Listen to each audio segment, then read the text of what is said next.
Je vous remercie. Bonjour déjà, bonjour et bienvenue de vous être connectés pour participer à ce webinaire sur la digitalisation de l'entreprise. Donc le sujet, hein, c'est gagner en notoriété interne et externe pour conquérir de nouveaux marchés à l'international. Alors je me présente quand même, je suis Dominique Floch, je suis conseillère internationale basée à la CCI MBO de Brest, Morlaix et Quimper et j'accompagne les entreprises sur le conseil stratégique et technique.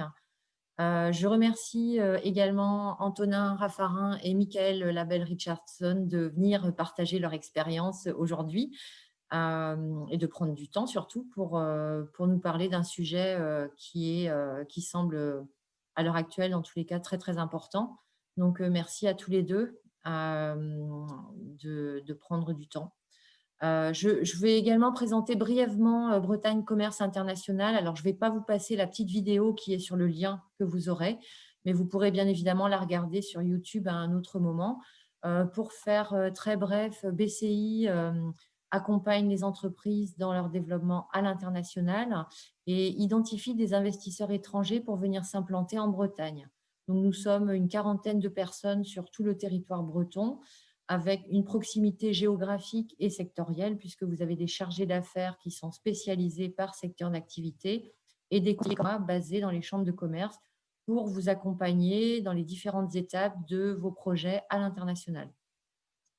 Voilà, donc n'hésitez pas à aller sur le site internet de BCI qui comporte pas mal d'informations, avec notamment un onglet qui est le BCI Info et qui vous donne beaucoup d'informations sur les informations sectorielles, informations pays, marché, de la veille. Nous mettons également les webinaires, donc allez voir ce que nous faisons. C'est un site qui est relativement riche et qui met à jour toute l'actualité de l'international.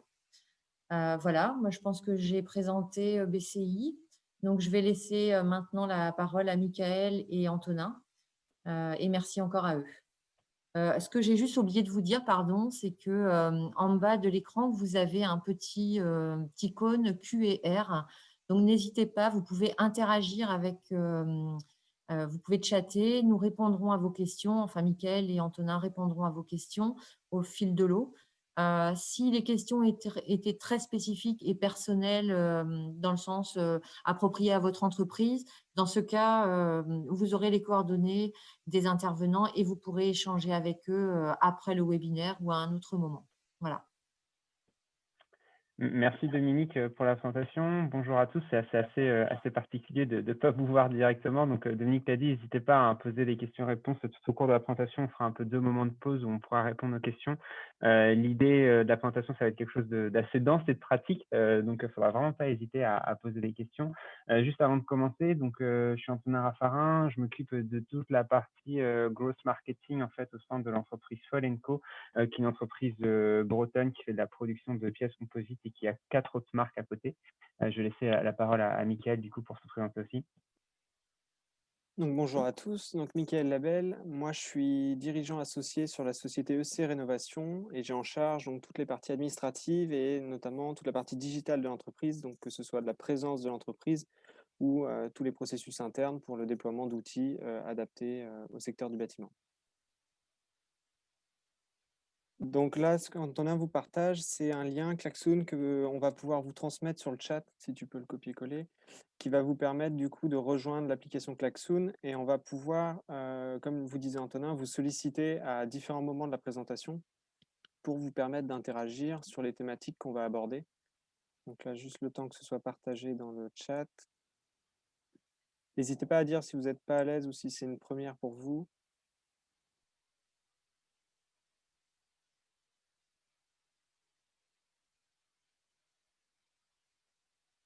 Voilà, vous avez le lien dans le chat du coup de la conférence Zoom. Et juste pour compléter sur ce que disait Mickaël, l'idée c'est vraiment qu'on puisse interagir, qu'on fasse pas une présentation scolaire où on donne des conseils et qu'on puisse pas aussi avoir votre retour. Donc n'hésitez pas, vous pouvez le mettre sur votre portable, sur votre onglet un autre onglet de navigateur aussi sur votre site web, enfin sur votre site, ou enfin sur votre navigateur web, je voulais dire. Et comme ça, voilà, ça va permettre d'interagir directement. On va vous laisser vous connecter dessus. N'hésitez pas du coup à prendre ce lien et on vous laisse vous connecter dessus. On vous laisse 2 minutes pour vous connecter dessus globalement.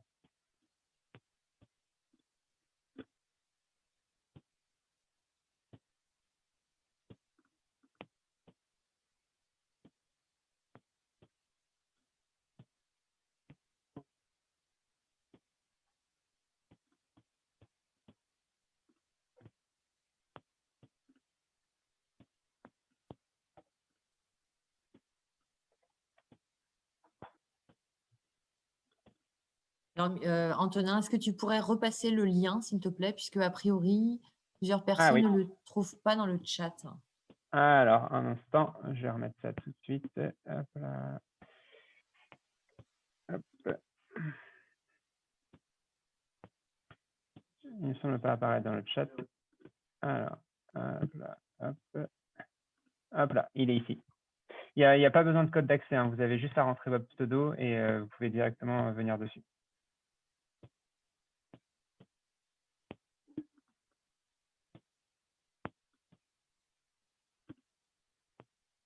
Oui, c'est bien. Alors Magali, c'est bien ici. Alors non, le chat, vous m'avez répondu en direct, je vous envoie ça. En fait, ça c'est dans les questions-réponses sur lesquelles vous êtes, Magali, Serge, Nadine. Pour trouver le chat, je vais vous montrer sur mon écran. En fait, il faut aller du coup directement là sur l'onglet en bas de Zoom, cliquer sur plus, converser.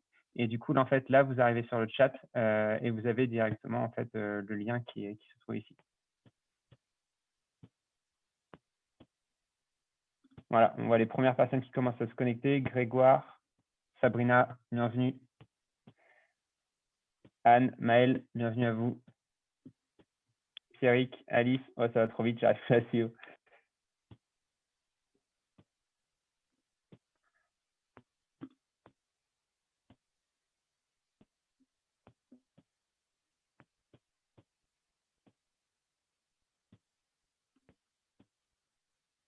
Ok, bon, on commence à avoir du monde qui, je crois que ça semble fonctionner du coup de votre côté. Alors, lien non visible sur la conversation. Dans la discussion, on a quand même des gens qui ne retrouvent pas le lien. Ouais, alors Claudine, lien non visible sur la conversation, je vais vous l'envoyer en direct. Ah voilà, bah, Mickaël, tu l'as fait, c'est bon.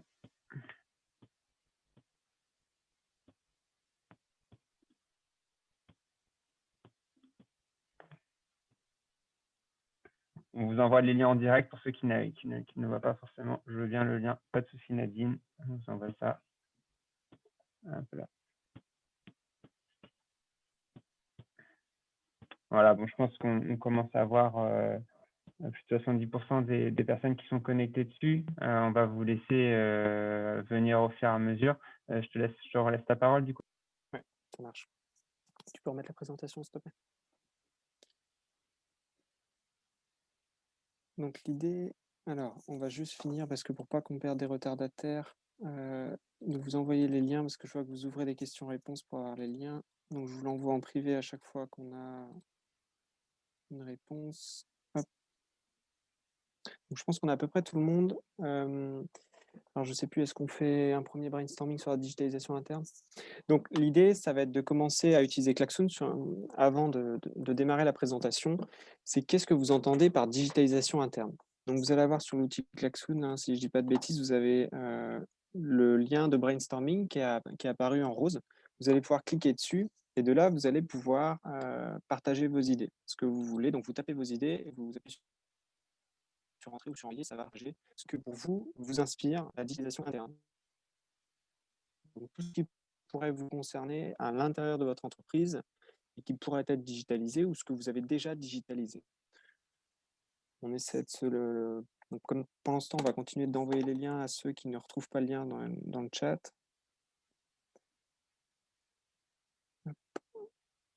Alors, ça y est, on commence à avoir les idées qui tombent.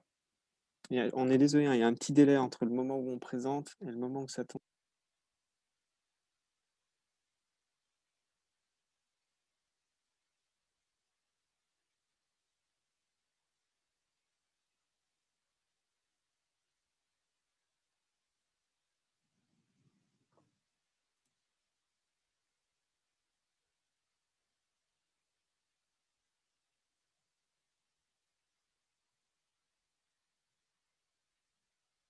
Donc c'est assez intéressant parce que finalement, avec l'outil Klaxon, on voit qu'est-ce qui ressort. Donc plus le mot est gros, plus il est ressorti, plus on a d'itérances. Hop, on va laisser encore quelques secondes.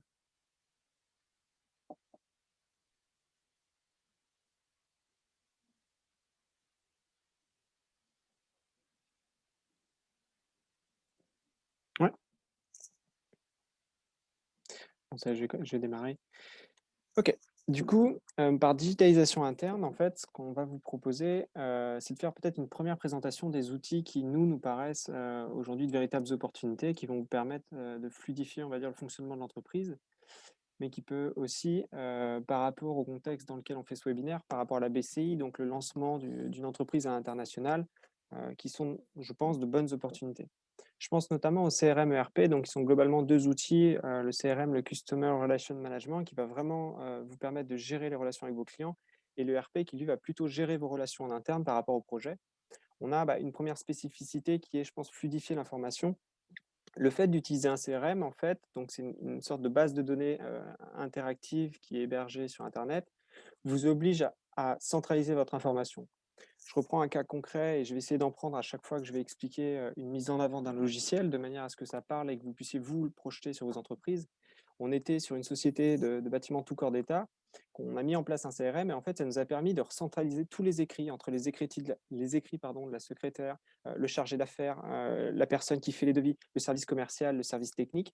Le fait de centraliser toute l'information au même endroit, ça vous permet, quand vous cherchez une question ou un document lié à un prospect ou un deal en cours, finalement, d'avoir accès à cette information instantanément. Parce que cette fois, ce n'est pas éparpillé sur les ordinateurs des collaborateurs, ce n'est pas éparpillé entre les différents services, tout est sur le CRM.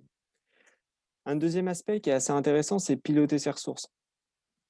Sur une précédente entreprise, Niroji, on faisait de l'ouverture de ligne. Donc, on a fait en France, puis on a aussi fait à l'export.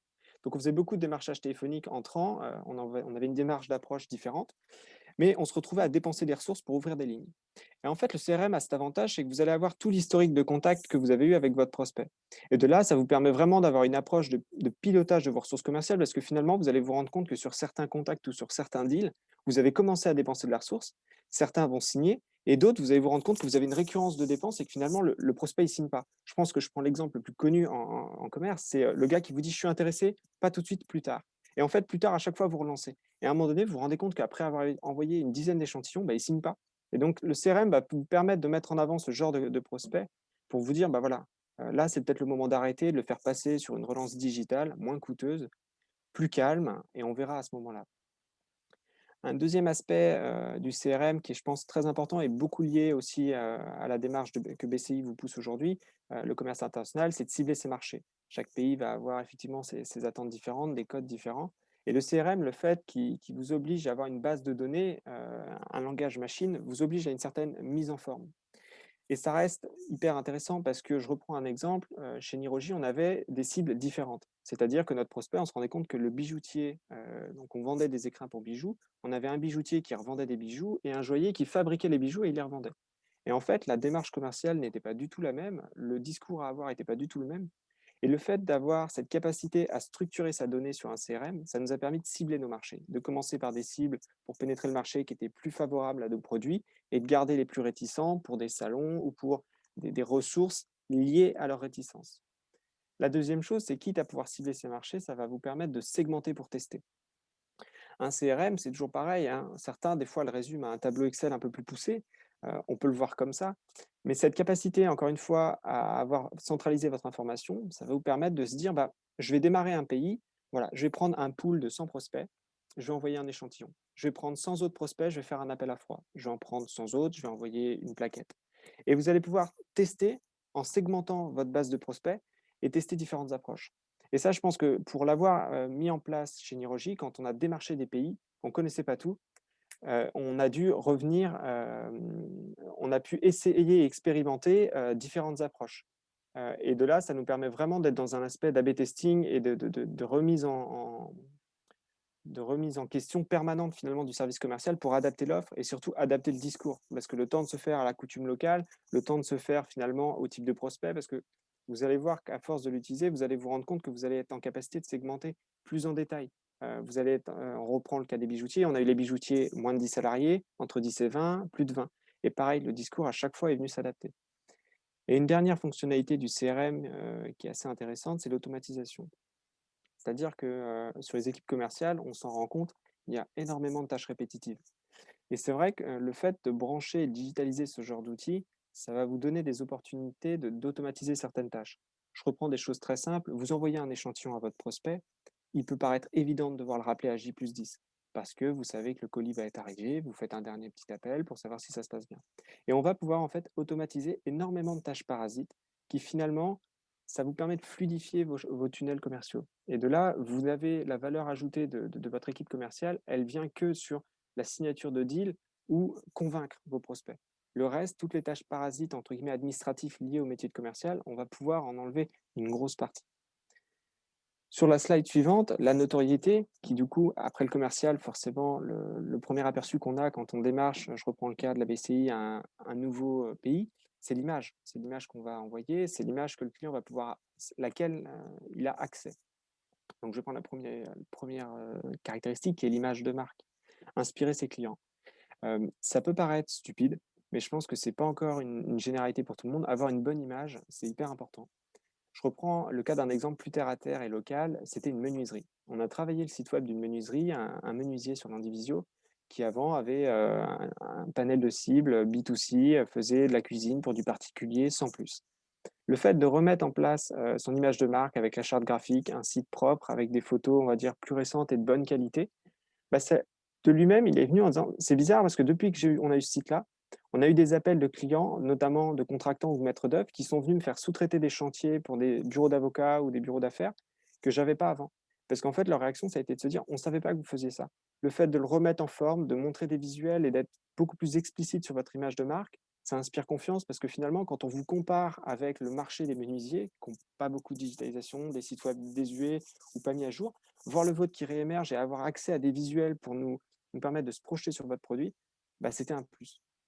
Et je pense qu'on ne le dira jamais assez quand on se développe, et notamment à l'international, l'image de marque, c'est celle qu'on va pouvoir donner. Alors aujourd'hui, la conjoncture fait qu'on n'est pas forcément en salon, on va plus être à distance, donc sur du site internet et de la plaquette, elle reste très importante. Et cette image de marque, elle me permet de rebondir sur la raison d'être. Je pense que la raison d'être, c'est pareil, ça fait partie de la notoriété, et ça se digitalise parce que finalement, c'est votre capacité à expliquer au client pourquoi votre entreprise, quel est votre savoir-faire et quelle est votre raison d'être. Et là, je pense notamment aux communautés d'ambassadeurs, que là, je vais passer la main à Antonin, notamment sur les groupes Facebook où on peut fédérer ces communautés. Oui, complètement. Alors, j'ai deux exemples à vous exprimer pour vous compléter en fait les propos de Mickaël sur la raison d'être. Aujourd'hui, sur ma première entreprise Inobo, on avait créé un réseau d'ambassadeurs et en fait, ce qu'il faut savoir, c'est que même une fois que le client est acquis, on verra après des outils pour trouver le client, mais même une fois que le client est acquis, il y a des outils aussi à mettre en place pour fidéliser ce client. Alors là, il y a un outil qui était tout bête, j'ai envie de dire, hein, c'était le côté créer un groupe sur Facebook avec ces clients-là pour qu'ils aient accès en fait aux dernières nouveautés, pour qu'ils puissent connaître tout ce qui va sortir, avoir un contact direct avec vous. Ça permet vraiment de créer une proximité avec ces ambassadeurs-là. C'est le premier exemple. Et le deuxième exemple, qui c'est pas directement moi qui l'ai mis en pas directement moi qui l'ai mis en place, mais on s'en est inspiré là dans l'entreprise dans laquelle je travaille actuellement. Je ne sais pas si vous connaissez l'outil de conversation en ligne Slack. Et en fait, ils ont créé cet outil de conversation en ligne qui est tout autour du gross marketing. Et en fait, ça a créé toute une communauté autour de ces problématiques-là. Et vous allez pouvoir du coup échanger après avec des gens qui sont passionnés par les mêmes thématiques. Et du coup, l'entreprise qui a lancé ça a pu récupérer toute la base de données, toute la base de données en fait des personnes qui étaient sur Slack pour après faire de la prospection, ainsi de suite. Donc ça, c'est deux idées, deux outils qui puissent exister pour essayer de fidéliser son client. Et donc, je rebondis derrière sur la dernière spécificité, les supports commerciaux.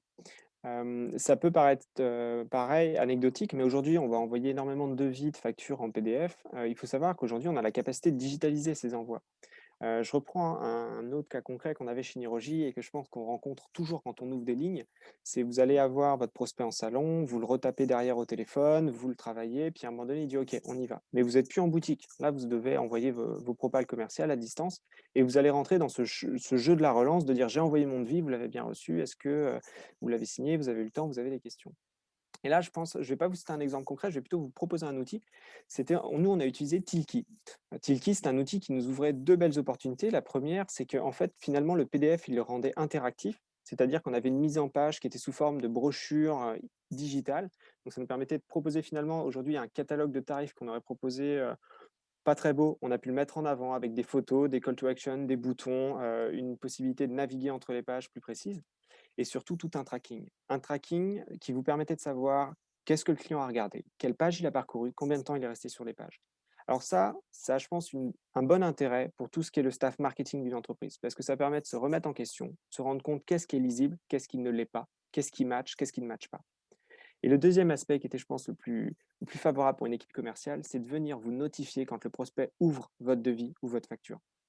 Et je pense qu'il n'y avait rien de plus pertinent que d'avoir une notification sur Tilki. Je réponds en même temps à Eric Dospry, donc Tilkee, d'obtenir la notification que votre prospect vient d'ouvrir votre devis, d'être en capacité sur votre équipe commerciale de rappeler dans les 30-60 minutes. Vous avez un prospect qui est chaud, qui vient de porter de l'intérêt à votre proposition. Et derrière, vous êtes du coup forcément pertinent quand vous rappelez. Parce que là, il vient de l'ouvrir, il pense à vous, c'est le moment. Et nous, ça nous a fait mais gagner sur des prospects sur lesquels on avait envoyé des propositions commerciales qui restaient traînées parce qu'effectivement, ils voulaient le faire, mais vu qu'on n'était pas sur des outils, des ressources qu'on vendait qui étaient vitales, bah, finalement, ça traînait un peu sur le bureau. Donc de là, le fait d'avoir ce genre d'outil, vous allez arrêter de dépenser de la ressource et vous revenez au CRM, vous pilotez vos dépenses, vous avez envoyé votre propale, vous la laissez tourner. Le moment où ça sonne, c'est que c'est bon, il faut rappeler, on est sur du prospect qui peut signer. Sur la slide suivante, donc sur le management, on a, pareil en termes de digitalisation interne, je pense donc notamment à la période qu'on traverse aujourd'hui, il y a la communication interne qui est, je pense, quelque chose de classique et maintenant, avec le confinement, malheureusement, beaucoup d'entreprises y ont été confrontées sans avoir pu se préparer, mais je pense qu'on en tire tous les enseignements, c'est d'optimiser les interactions entre les différents services. Là, je vais aussi redonner la parole à Antonin, notamment sur un Slack en interne.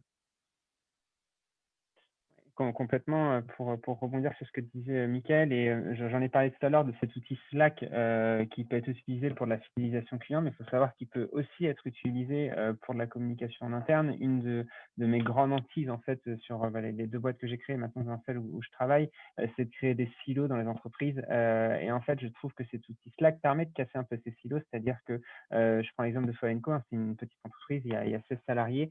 Et l'idée, c'est que même les gars de la production, même le comptable, en fait, ait accès à ce Slack-là et du coup puisse voir aussi, je pense que vraiment c'est l'exemple le plus concret que j'ai, c'est les gars de la production, puissent voir qu'est-ce qui se passe en communication, quels sont les produits, quelles sont les vidéos qui puissent sortir pour qu'ils puissent aussi donner leur avis, parce qu'à la base, c'est eux qui produisent les produits.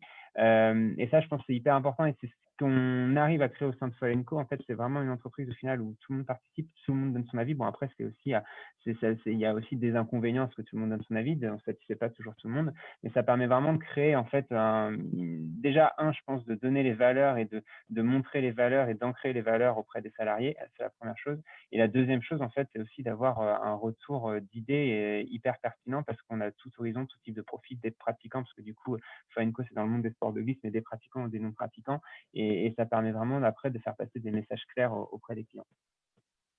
Et derrière, la communication interne, finalement, on va aussi retrouver avec l'actualité les opportunités RH. Je pense, bon, la plus simple serait de parler de télétravail aujourd'hui, qui du coup est imposé ou fortement recommandé par le gouvernement dans les entreprises, donc d'être en capacité de finalement de faire travailler des collaborateurs à distance. Je pense que ça nécessite, et on le voit nous, sur la gestion de projet qu'on a nous, parce qu'on va être en tant qu'agence, on est un peu l'externalisation de certains pôles dans les entreprises, mais on arrive à être en capacité de se projeter dans l'entreprise et de travailler avec des collaborateurs qui y sont au sein physiquement.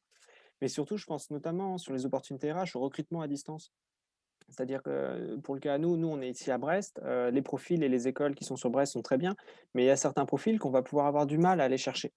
Et aujourd'hui, avoir cette capacité, cet ADN, on va dire, du digital dans l'entreprise, ça peut permettre, déjà sur la jeune génération, je pense à du stage, de l'alternance, d'aller chercher des profils qui vont pas forcément être en présence physique, ça peut être en full remote, pas du tout, ou à avoir des profils où on va accepter effectivement un télétravail parce que le cadre est, basé à Rennes, mais il va venir que quelques jours dans le mois pour la présence physique et les réunions qui sont nécessaires. Mais derrière, on a la capacité de travailler à distance sur des projets.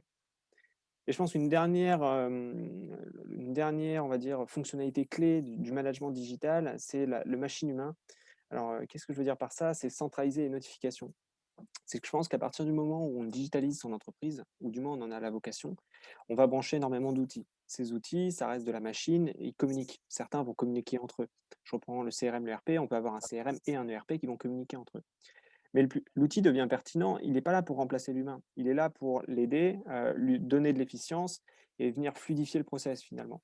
Donc c'est un véritable support. Et il devient, à mon sens, pertinent quand il est en capacité d'échanger avec de l'humain. Alors concrètement, c'est quoi? C'est juste, je reprends l'outil qu'Antonin par exemple citait, on peut utiliser Slack pour ce genre de choses, c'est avoir la capacité à recevoir la notification sur un centre de commande. Dans le sens où, je vous ai parlé de Tilki, vous avez une notification de votre prospect a ouvert votre devis.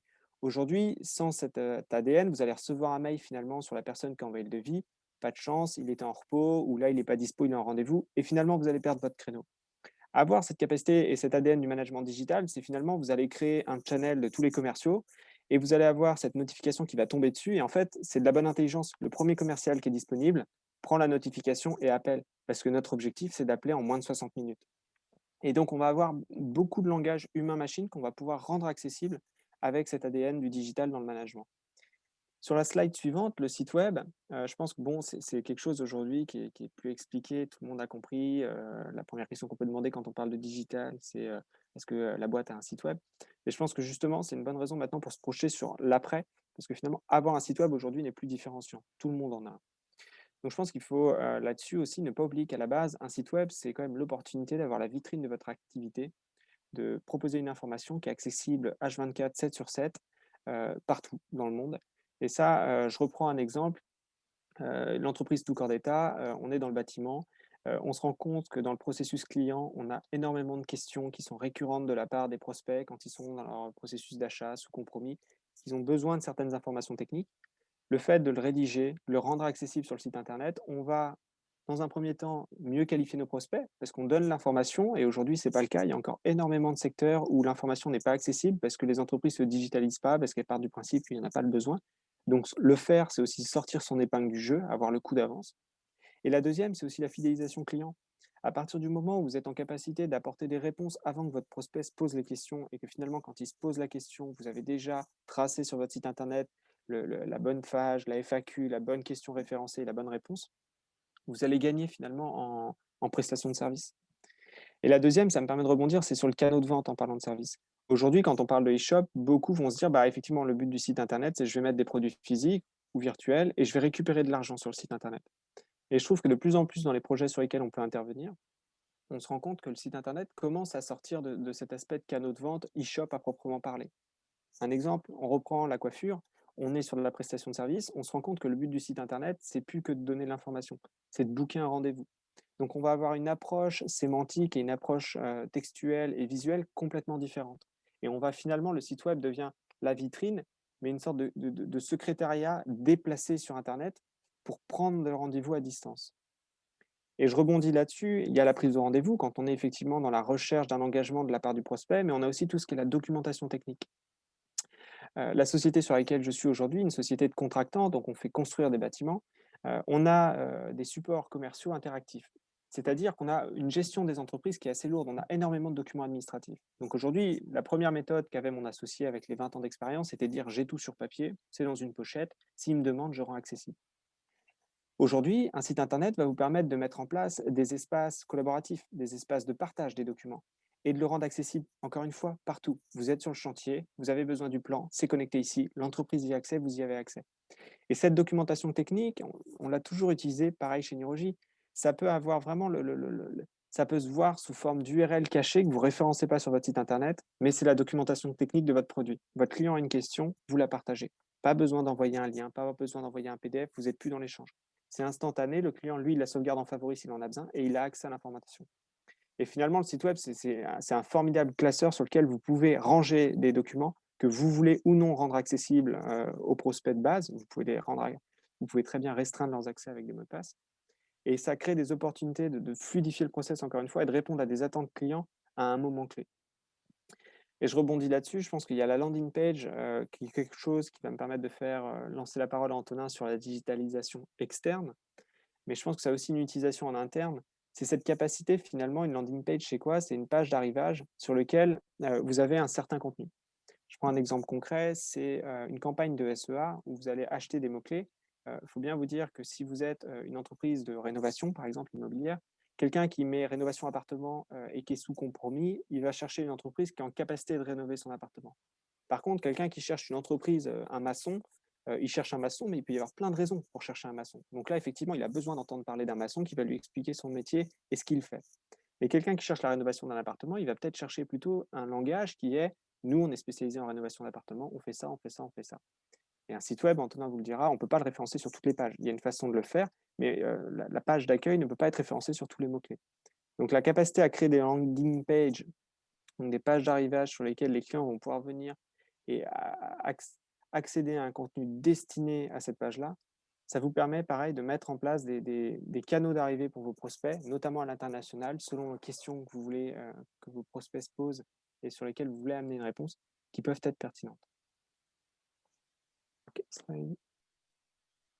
Merci, Mickaël, pour cette première partie. Alors, ce que je vous propose pour essayer de couper, parce que Mickaël a dit pas mal de choses. Je suppose qu'il y en a peut-être certains d'entre vous qui ont quelques questions. Je vois qu'il y en a une d'Eric pour quel est le bon CRM pour éviter vraiment les doubles saisies avec le Outlook. On était jusqu'à présent sous Business Contact Manager. Microsoft a décidé de laisser tomber ce produit. Mickaël, je ne sais pas si tu veux répondre ou je reprends. Vas-y.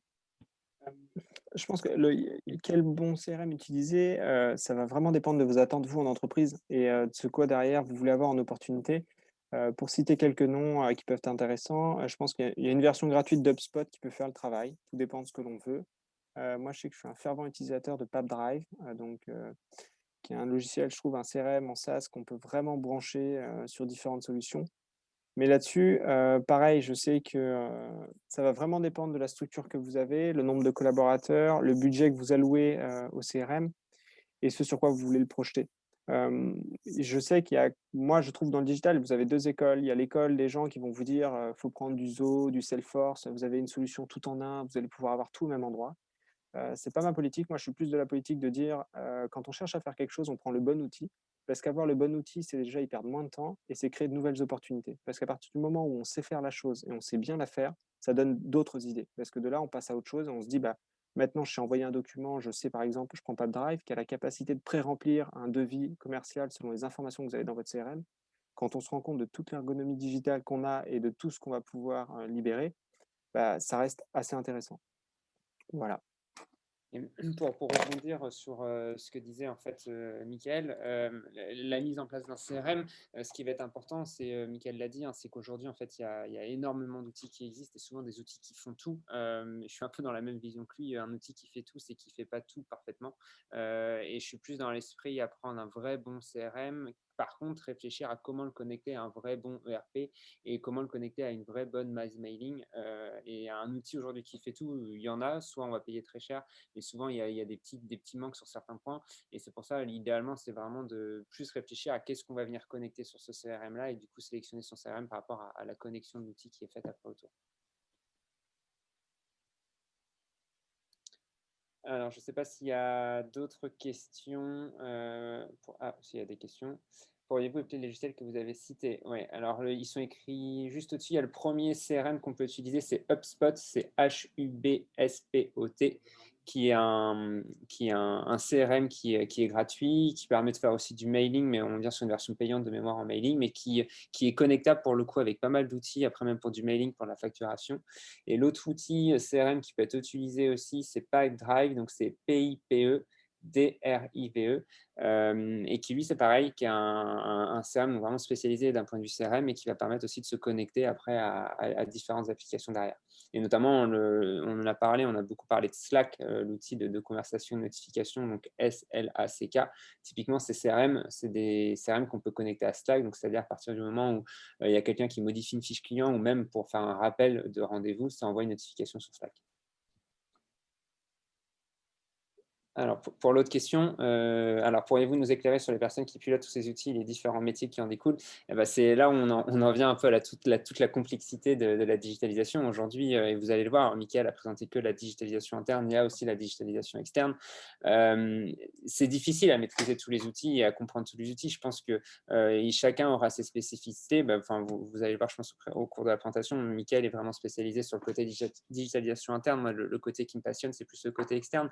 Et pour moi, idéalement, c'est de trouver un peu quelqu'un multicasquette qui puisse un peu gérer ces deux-là. C'est pas facile à trouver sur le marché, et d'autant plus sur la place de Brest. Il y a de plus en plus d'écoles quand même qui spécifient des profils. Je pense notamment il y a une école, j'ai vu, qui a été lancée récemment, la Rocket School, si je dis pas de bêtises, où justement ils vont vraiment former sur ces différents outils qui puissent exister. Après, honnêtement, en fait, c'est beaucoup de veille. Le marketing et la digitalisation de façon générale, c'est des choses qui évoluent en fait très vite. On l'a vu même avec ces dernières années. Et donc, c'est faire beaucoup de veille, se former sur ces différents outils-là et voilà, être toujours en connaissance des derniers outils qui vont sortir. Mais à mon sens, il n'y a pas de profil type et il n'y a pas une personne pour… Enfin, il peut y avoir une personne pour tout piloter, mais ça demande de tout maîtriser. On va voir sur la digitalisation externe, il y a plusieurs leviers d'acquisition possibles et c'est difficile. On peut avoir une personne qui pilote tout, mais de tout faire en elle-même, mettre les mains dans le cambouis, ça devient beaucoup plus compliqué, quoi.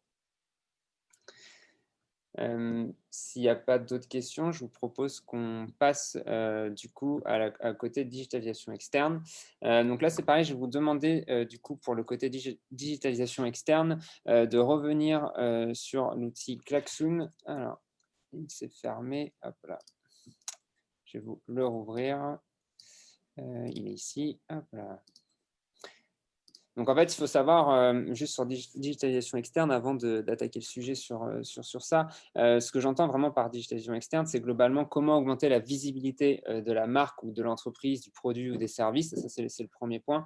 Et le deuxième point sur la digitalisation externe, c'est comment, une fois qu'on a justement, comment on augmente cette visibilité, c'est comment on va aller chercher de nouveaux leviers d'acquisition. Et c'est un peu la question que j'ai envie de vous poser là, à travers cette activité.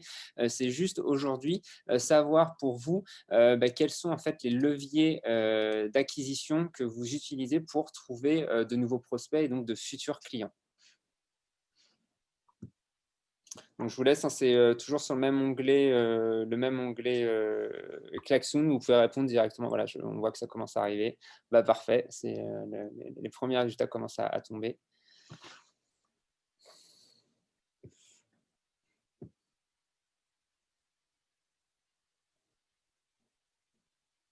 Ah, Mickaël, tu peux répondre au lien Klaxoon.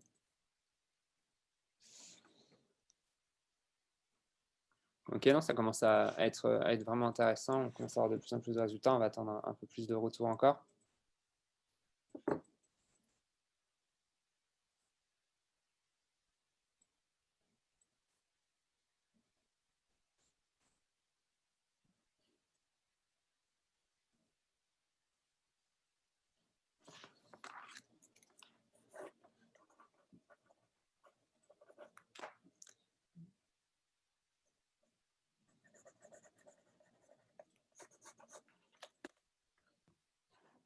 Ok, allez, on laisse encore 30 secondes pour les retardataires, pour les derniers qui viennent d'arriver sur la conversation.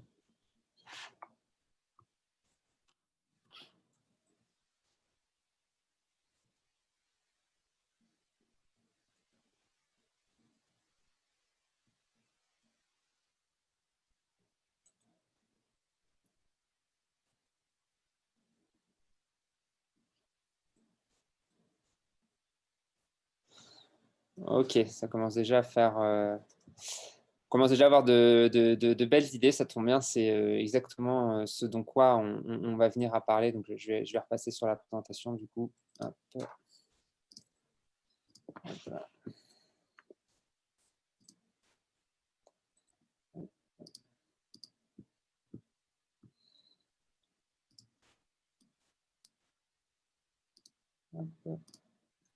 Voilà. Donc, pour revenir sur la présentation, alors on l'a vu hein, à travers les différents retours que vous avez pu faire. Il faut savoir que alors, ce qu'on entend souvent par web marketing, growth marketing, marketing digital, en fait, c'est donc tous les leviers d'acquisition donc d'un point de vue digital que vous allez pouvoir mettre en place pour trouver de nouveaux prospects. L'idée, c'est d'avoir le bon levier d'acquisition au bon moment. On en a là, je vous en ai cité quelques-uns. Ils sont retombés sur les mots-clés que vous avez ressortis. Et là, l'idée, c'est justement de revenir un peu sur ces différents leviers d'acquisition et de vous faire un peu une spécificité sur chacun, expliquer comment ça fonctionne et donner les outils qui vont derrière pour pouvoir les utiliser. Et il y a juste un point sur lequel insister, c'est qu'aujourd'hui, on va vraiment parler de web marketing, donc plus le côté comment trouver des prospects en ligne. Bien entendu, ce qui est important, c'est pas que faire du en ligne. Et c'est revenu tout à l'heure, on l'a vu au niveau de la presse, on l'a vu au niveau des salons. C'est aussi d'autres leviers d'acquisition qui sont, à mon sens, complètement complémentaires à ce côté web marketing. Idéalement, c'est de faire les deux. Et il y a, sur le côté, en tout cas, marketing digital, il y a juste un point à bien prendre en compte. C'est que pour moi, aujourd'hui, un bon marketing, c'est un marketing qui est ciblé et surtout qui est qualifié. C'est-à-dire qu'on le voit sur pas mal d'entreprises, elles ont tendance à lancer des campagnes marketing, hein, je pense à Google AdWords, à Facebook Ads ou des choses comme ça, sans forcément en fait qualifier derrière et vraiment voir le retour sur intérêt juste pour lancer en fait et tester. C'est bien de tester, on y reviendra après, mais c'est bien de tester et de qualifier quand même derrière. Et donc on va beaucoup parler de KPI, j'y reviendrai sur mes dernières slides. En fait, je pense c'est quelque chose qui est primordial aujourd'hui. On peut dépenser énormément d'argent sur AdWords et perdre énormément d'argent à cause de ça. Et c'est vraiment important de bien mesurer l'impact de ces actions qu'il y a derrière. À noter que ces actions, en fait, elles, pour moi, aujourd'hui, dans une entreprise, qu'on fasse une action marketing en France, en Europe, à l'international, c'est la même chose. Il n'y a pas de, vraiment pour le coup, le côté Internet, il n'y a pas de frontières en quelque sorte. Ça, c'est le premier point. Et le deuxième point, on a tendance beaucoup à raisonner web marketing et se dire web marketing, c'est que pour du B2C, donc que pour du site e-commerce qui va vendre un produit directement à un client. J'ai envie de dire non, d'autant plus avec ces derniers temps. Il faut savoir qu'aujourd'hui, même sur du B2B, on peut utiliser des stratégies web marketing. Au contraire, je pense notamment à Facebook, où on est plus pour le coup sur une cible, on va dire, entre 40 et 60 ans, donc plutôt des gens qui sont décisionnaires dans des entreprises. Ils ont mis à jour tout récemment leur base de données de toutes les entreprises. Quand vous créez un compte Facebook personnel, vous pouvez mettre quelle position vous avez dans telle entreprise. Et en fait, ils ont mis à jour... Ils ont mis à jour toute cette base de données-là, ce qui vous permet, vous, quand vous allez faire de la pub avec Facebook, de complètement cibler aussi du B2B. Donc, le B2B, ça peut se cibler via Facebook, ça peut se cibler vers LinkedIn. Enfin, il y a pas mal de leviers d'acquisition, même en B2B, à utiliser. Donc, ça, c'est bien à noter. Je vous montre juste un exemple. L'idée, donc, c'est vraiment de tourner la présentation sur du concret et de la pratique. Alors, c'est un exemple qu'on a fait au sein de Fall & Co.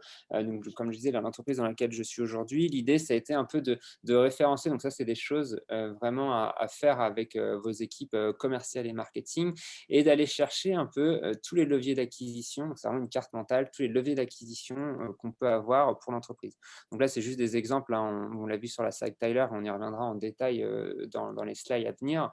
On va voir tout l'aspect référencement naturel, donc comment faire du référencement naturel, le support client avant achat et après achat. C'est pareil, on en parlera dans les slides qui arrivent. Les events, c'est pareil aujourd'hui, c'est un peu ce que je disais, hein, le marketing online, c'est très bien. Il y a aussi le marketing offline qui reste aujourd'hui très important. Voilà, c'est juste pour vous montrer de ce type de cartes mentales qui sont importantes à faire pour que tout le monde soit bien briefé sur la stratégie et trouver les différents leviers d'acquisition. N'hésitez pas à vous inspirer aussi d'autres entreprises. Il y a plein d'idées en fait pour trouver de nouveaux leviers d'acquisition. Il faut juste des fois les tester et voir ce que ça peut donner. Maintenant, ce que je vous propose, c'est vraiment de passer entre guillemets à la pratique, donc vous fournir un peu des tips pour mettre en place ces différents leviers d'acquisition.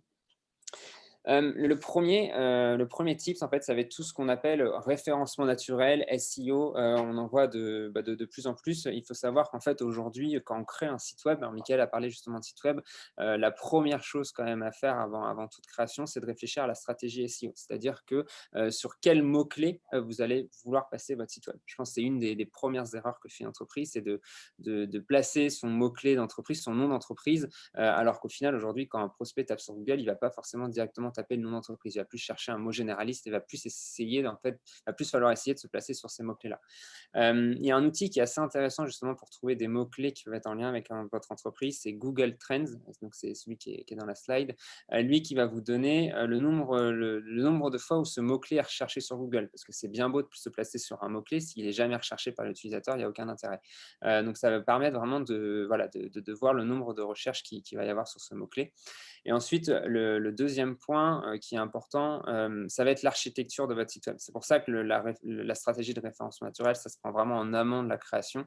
Il faut savoir que nous, ce qu'on voit quand on ouvre un site web, ce qu'on appelle le front-end, donc on va vraiment voir le côté design du site web. Lorsque les robots Google vont venir votre site web, ils vont voir le petit bout de code là, que vous voyez dans la slide. En fait, c'est ce qu'ils vont lire. Et en fait, quand on crée un site web, on place ce qu'on appelle des balises, et ces balises vont dire au robot, ça correspond à un titre, ça correspond à un sous-titre, ça correspond à un sous-sous-titre, ainsi de suite.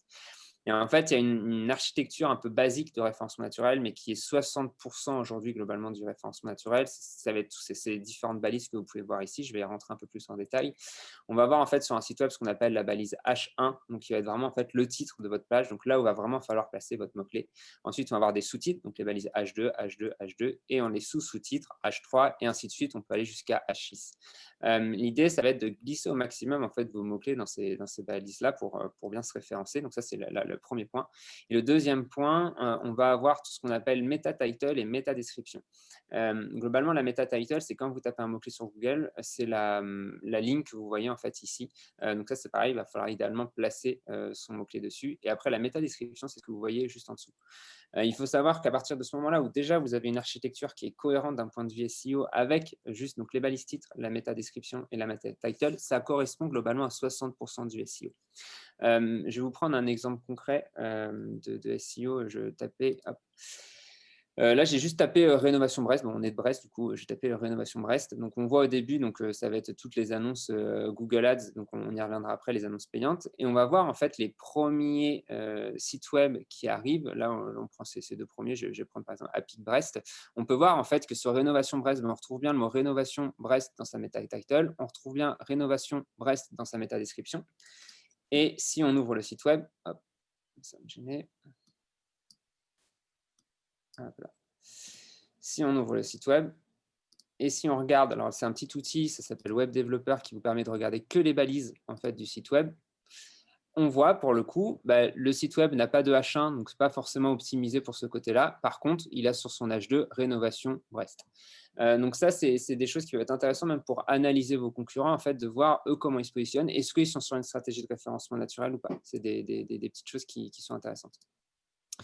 Donc je disais, c'est le SEO, donc référencement naturel, c'est 60% globalement sur l'architecture. Donc vous allez me dire, OK, mais il reste 40% restants. Les 40% restants, il y a une partie dans ces 40%, c'est ce qu'on appelle les backlinks. Les backlinks, en fait, il faut savoir que un site web, enfin Google va noter un site web de 0 à 100. Et plus notamment vous allez être cité par d'autres sites, plus vous allez augmenter cette note. Ça veut dire qu'on va parler de vous en dehors de votre site. Et donc, aux yeux de Google, c'est quelque chose, c'est en termes de notoriété, c'est important pour un site web. Hop, je cale juste la barre. Donc, ces backlinks, en fait, comment vous allez dire, ok, c'est très bien, mais comment on génère des backlinks? Alors, il y a différentes façons de le faire. On voit aussi aujourd'hui beaucoup d'agences de référencement naturel qui ont ce qu'on appelle en fait des fermes de blog. Donc, qui vont vous dire, je vous propose de créer 5 backlinks par mois pour votre site web. Et du coup, qui vont, étant donné l'étendue de site web qu'ils ont, vont publier plusieurs fois en fait, votre contenu sur leur site web. Ça peut être intéressant pour créer du backlink. Il faut faire attention. Google vérifie que le backlink sur lequel vous êtes cité a un intérêt, a un impact. C'est-à-dire que être cité sur un site web, je ne sais pas, alors je prends vraiment l'exemple de Folenco où notamment il y a des planches de windsurf, être cité sur un site web où on parle d'amiante et on va vers un lien qui pointe vers notre site web en termes de windsurf, pour le coup, il y a très peu d'impact vis-à-vis de Google. Il faut vraiment essayer de trouver des backlinks et des sites web qui vont parler de vous, qui ont un lien avec votre centre d'intérêt. Et ça, pour ce faire, à mon sens, aujourd'hui, il y a entre guillemets qu'une seule méthode. Ça prend du temps, certes, mais ça va être tout ce qui est rédaction de contenu, rédaction d'articles de blog. Il faut savoir qu'en termes de stratégie, globalement, un article, ça correspond à un mot-clé. Et donc, plus vous allez rédiger d'articles, plus vous allez pouvoir vous placer sur ces mots-clés. Et plus vous allez rédiger du contenu pertinent, plus du coup, vous avez de potentielles chances que votre contenu soit repartagé. Pour la rédaction de contenu, je voulais partager avec vous un outil. qu'on utilise pareil au sein de Fall & Co, qui est assez pertinent, je trouve. Alors là, on rentre un peu plus dans les spécificités du référencement naturel, mais ça peut intéresser certains d'entre vous. Hop, je vais revenir sur cette vue-là. C'est des outils de stratégie de rédaction de contenu. Ça vous permet simplement pour vous, par exemple, de voir un peu, de vous donner une vision du contenu qui est à rédiger sur les 2 semaines, 3 semaines, 1 mois, voire les 1 an à venir. Là, c'est vraiment un exemple qu'on a mis en place au sein de Fall & Co. Donc, ça vous donne juste en fait des idées d'articles ou de vidéos qu'il y a à faire, le type de contenu qu'il va y avoir en phase. Là, on rentre dans le détail, donc ça va être la phase client sur laquelle vous allez être. Est-ce que ça va être un contenu qui va être destiné à un client qui s'intéresse juste au produit ou qui passe à l'acte d'achat? Idéalement, c'est d'avoir un peu des contenus qui conviennent à tous les types de prospects ou de clients. Là, bon, le secteur, c'est que la marque, enfin l'entité a plusieurs marques, donc on va cibler par rapport à la marque, mettre un responsable dessus. Quel statut c'en est, si c'est en cours de création, si c'est en publication. Donc, je trouve que c'est un outil qui est assez intéressant. Après, vous allez pouvoir trier, enfin mettre même des mots-clés en face de chaque article et du coup, trier par mots-clés, voir si vous avez des articles qui ciblent tous les mots-clés. Et ça vous donne aussi une vue de mémoire, hop, celle-ci. Voilà, ça vous donne une vue qui est assez sympa, un peu à la méthode post-it, qui vous permettent en fait de déplacer les différents articles en fonction de l'évolution. Et ça, à mon sens, ce qui est intéressant, c'est surtout pour la planification, de voir un peu où vous en êtes sur cette rédaction de contenu. Parce que ça demande, on parlait tout à l'heure, qui c'est qui pilote tout ça. Voilà, avoir un outil typiquement de ce type-là, ça permet vraiment d'avoir une vision large de tout ce qui est rédaction de contenu. Hop. Et je reviens du coup sur les slides. Pour continuer sur les leviers d'acquisition, un autre point qui est assez important et je trouve qu'on oublie des fois un petit peu, c'est le côté service client. Donc, quand je pense à service client, c'est service client avant et service client après. Donc, on pourrait même dire service prospect et service client.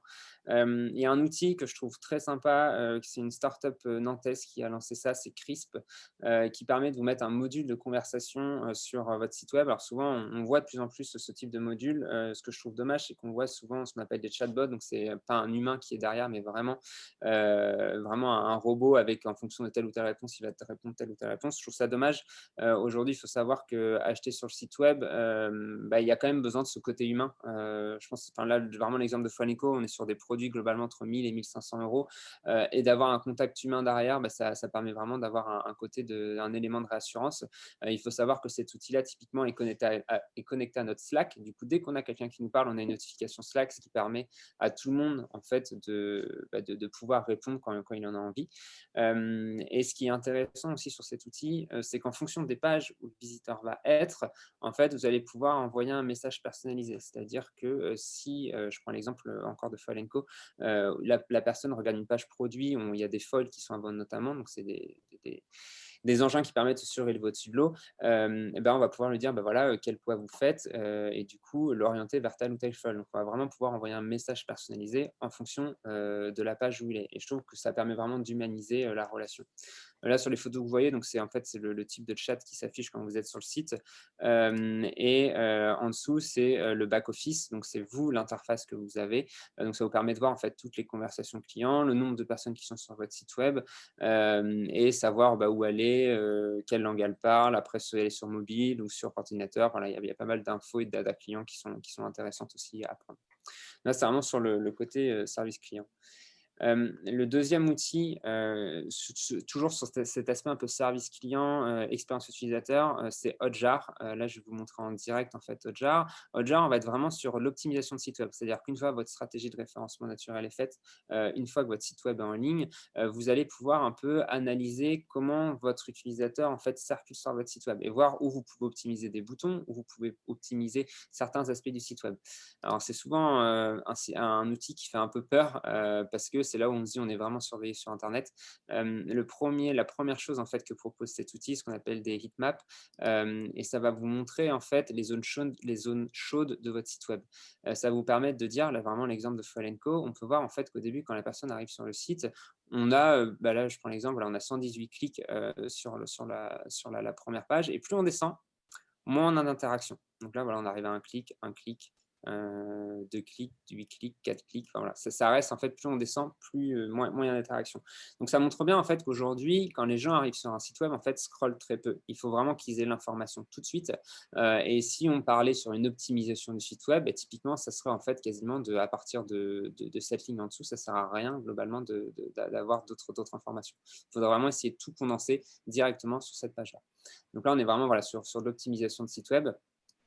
Et il y a un autre point qui fait du coup plus peur sur Hotjar, c'est que ça va aussi enregistrer le parcours de votre client. Donc, ça va enregistrer son écran et du coup, ça va vous montrer sur quelle page il va aller, comment il a regardé. Donc là, je prends l'exemple d'un enregistrement qui a eu lieu le 27 octobre à 5h27. Il est resté 4 minutes 12 sur le site web, il a visité 4 pages.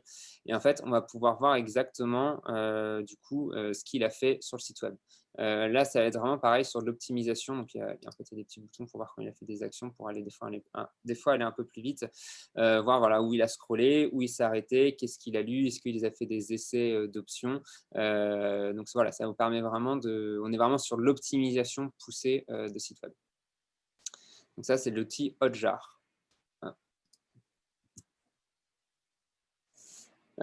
Si on continue, alors en plus, c'est apparu du coup sur les questions Klaxoon, un autre levier d'acquisition qui est en effet de plus en plus utilisé, c'est les réseaux sociaux. Aujourd'hui, il faut juste faire un point de vigilance par rapport à ça. Les réseaux sociaux, il y en a énormément. Créer du contenu sur les réseaux sociaux, ça peut vite prendre beaucoup de temps, répondre aux questions. Enfin, c'est vraiment un métier pour le coup à part entière. Et c'est pour ça que c'est très important de cibler les réseaux sociaux. C'est-à-dire qu'à mon sens, aujourd'hui, ça ne sert à rien d'être sur tous les réseaux sociaux si il n'y a pas la cible qui est derrière. On arrive en fonction des réseaux sociaux quand même à identifier quelle tranche d'âge, quel domaine d'intérêt, et ça, c'est des choses qui sont vraiment importantes de bien cibler ça. Je prends l'exemple de Foal & Co. Aujourd'hui, on est sur YouTube, Facebook, Instagram et LinkedIn, et déjà, globalement, il faut compter, je pense, une demi-journée par semaine pour gérer les différents posts. Il y a des outils qui existent justement pour gérer un peu tout ça, et c'est l'outil que je voulais vous présenter, c'est HotSuite. HotSuite, oui, est un outil de planification de posts sur les réseaux sociaux. On va directement aller dessus, comme ça vous verrez directement. Donc oui, c'est un outil de planification, c'est-à-dire que typiquement, je m'occupe des réseaux sociaux là, pour la marque Foal & Co. Et je sais que tous les lundis matins, ma tâche, ça va être d'affecter tous les posts de la semaine qui sont à venir sur les 4 marques qu'ils ont. Donc en fait, HotSuite va vous permettre ça, typiquement, ça va être de tout de suite planifier les posts et de voir, si on clique dessus, en fait, vous pouvez voir le rendu en direct que ça donnerait une fois publié sur la page Facebook, par exemple. Et ça, en fait, vous pouvez connecter tous vos réseaux sociaux dessus et du coup planifier les différentes programmations. Donc, c'est un outil que je trouve intéressant justement pour, pareil, on parlait, c'est qui manage toutes ces étapes-là. Plus vous allez être structuré en termes d'outils, plus ça sera simple en fait de gérer toutes ces tâches-là.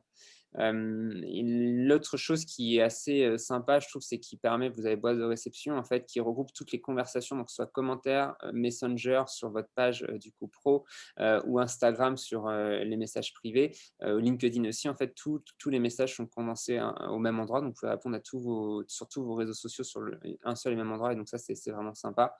Puis après, ça fait aussi des statistiques pour voir est-ce que vous gagnez en notoriété sur vos réseaux sociaux ou autres. Donc, c'est des choses aussi qui sont intéressantes. Donc voilà pour l'aspect réseaux sociaux. Un autre sujet, alors ça c'est un peu les sujets à la mode, les sujets d'actualité. On parle beaucoup aujourd'hui en fait d'inbound marketing, de growth hacking, et l'idée c'est de savoir qu'est-ce qu'il y a réellement derrière. Juste pour vous donner une définition, un peu la vision que j'ai aujourd'hui en fait de ces thématiques-là. Globalement aujourd'hui, l'inbound marketing, ça va être comment on va générer des prospects de façon pérenne, on va dire, et sur du long terme. Ça va être des stratégies plutôt long terme. Le growth hacking, ça va être le même objectif, ça va être générer des prospects, mais par contre plus sur de court terme et pas forcément de façon légale. Je m'explique. Growth hacking, on entend dans le mot, il y a le mot hack, et l'idée en fait, ça va être d'exploiter des failles qu'on pourrait trouver sur un site web, par exemple pour récupérer des bases de données. Donc je dis temporaire parce que souvent ces failles, elles sont identifiées à partir du moment où il y a trop d'extraction de bases de données, par exemple, et du coup, la personne qui possède le site web va combler cette faille et du coup va plus donner accès à sa base de données. Donc, c'est vraiment pour ça que c'est un peu des stratégies court terme sur du growth hacking. L'inbound marketing, que je vais plus privilégier, plus vous conseiller, là, on est vraiment sur des stratégies plus pérennes et des stratégies long terme. Là, je vous ai juste donné 5 exemples de stratégies inbound marketing, je pense que tout le monde connaît aujourd'hui. Donc, il y a la newsletter. Il faut savoir qu'aujourd'hui, à mon sens, la newsletter, il y a 5 ans, n'avait pas forcément une bonne image. Je pense qu'on reçoit tous aujourd'hui des newsletters avec des gros codes promo, avec des grosses banderoles qui ne sont pas forcément captivantes et qui ne sont pas du tout personnalisées, humanisées. J'en ai parlé avec Chris pour le côté humain dans le marketing. Pour moi, ça reste quelque chose de primordial et plus vous allez humaniser et personnaliser vos messages, plus ça sera impactant pour le consommateur final, surtout avec toutes les promotions qu'on peut avoir aujourd'hui. Et donc aujourd'hui, pour moi, une bonne newsletter, au final, c'est quasiment une newsletter qui ressemble à un mail, c'est-à-dire qui n'est pas du tout brandée, qui a du texte, qui va appeler par le prénom de la personne. Donc il y a les façons en interne de l'automatiser, parce qu'écrire un mail à chaque fois, bonjour Anthony, bonjour Mickaël, ou à chaque fois changer le prénom, ça peut prendre un peu de temps. Il y a des façons d'automatiser ça. Et là, pour le coup, il y a 2 outils que je voulais vous partager que je trouve intéressants. C'est Mailchimp, qui est un outil d'envoi newsletter qui peut se connecter à n'importe quel CRM, qui est intéressant, par contre, qui peut devenir payant, si je ne dis pas de bêtises, à partir d'un certain stade d'envoi de mail. Nous, on utilise plus l'outil Mautic, qui est un peu moins connu. C'est un logiciel de mailing open source, donc qui est gratuit, et pareil, qui peut se brancher à tous vos CRM, qui peut vraiment se customiser. Le fait que ça soit open source, vous pouvez vraiment faire le tableau de bord que vous voulez, et je trouve que c'est un outil qui est assez intéressant pour ça. Il faut savoir, alors, je parlais tout à l'heure justement des newsletters brandés ou non. Aujourd'hui, à mon sens, un bon taux d'ouverture de newsletter, c'est globalement 40%. C'est minimum 40% pour avoir un bon taux d'ouverture. Il y a plein de petites techniques pour essayer d'avoir un meilleur taux d'ouverture. On pourra rentrer plus dans les détails si vous voulez sur ces techniques-là. Et idéalement, c'est de générer sur ces 40%, 5% de personnes qui vont soit vous répondre, soit qui vont cliquer sur vos liens, mais qui montrent un intérêt par rapport à cette newsletter. Ça, c'est des points qui sont importants pour moi. Si on n'atteint pas au moins ces 40% d'ouverture, c'est qu'il y a des efforts, il y a d'autres constructions, il y a des choses à réfléchir pour optimiser la newsletter. Le deuxième point en termes d'inbound marketing, c'est ce qu'on voit aussi, ce qu'on a vu beaucoup vu, j'en vois un peu de moins en moins, mais je pense que ça reste tout de même d'actualité, ça va être le côté livre blanc. Là, c'est-à-dire qu'en fait, en échange de contenu, donc par exemple, je ne sais pas, vous voulez un PDF, par exemple, sur l'inbound marketing, vous allez laisser votre adresse mail. Donc en fait, ça va générer du coup, vous allez donner à votre prospect votre contact, comme quoi vous êtes intéressé par l'inbound marketing. Vous êtes content parce que vous avez le contenu, mais l'entreprise en face est contente aussi parce qu'elle sait que vous êtes un prospect qualifié, vous êtes intéressé par l'inbound marketing et on a vos coordonnées. Je prends l'exemple d'une entreprise, même d'une startup sur Concarneau, typiquement livreblanc.fr, qui en fait son cœur de business. Vous allez pouvoir télécharger des livres blancs. En échange, vous laissez votre adresse email, puis après, cette adresse email, elle est exploitée pour le coup auprès d'autres entreprises. Donc, c'est d'autres façons aussi de faire de l'inbound. Et enfin, une autre chose que, pour le coup, qu'on voit, et j'ai l'impression que ça remplace un peu le côté livre blanc, ça va être sur LinkedIn. On en voit de plus en plus aujourd'hui des posts où les gens vont vous proposer du contenu en échange d'un commentaire, en échange typiquement d'un commentaire, ce qui va permettre à la personne d'identifier que vous êtes intéressé par ce contenu-là et du coup par cette thématique-là, va vous ajouter dans son réseau, puis après vous rentrez dans l'engrenage d'automatisation de mail. Mickaël en a parlé un peu, automatisation des tâches, mais c'est une autre façon aussi de faire de l'inbound, c'est de tout ce qui va être automatisation de mail. Donc voilà, c'est d'autres méthodes aussi qui sont utilisées sur LinkedIn.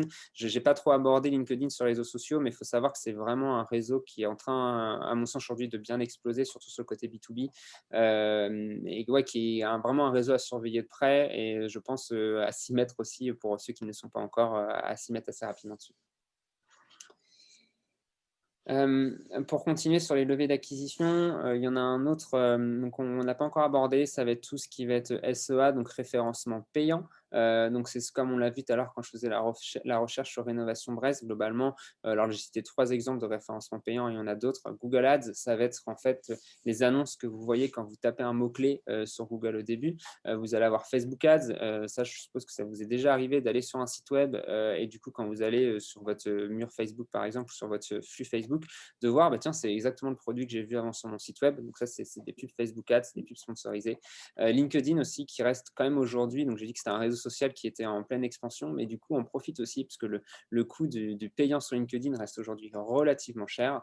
Si jamais vous voulez tester un peu du référencement payant, Facebook Ads aujourd'hui est quand même hyper intéressant. Il y a un taux de l'euro investi par rapport au chiffre d'affaires généré derrière, en fait, est hyper intéressant.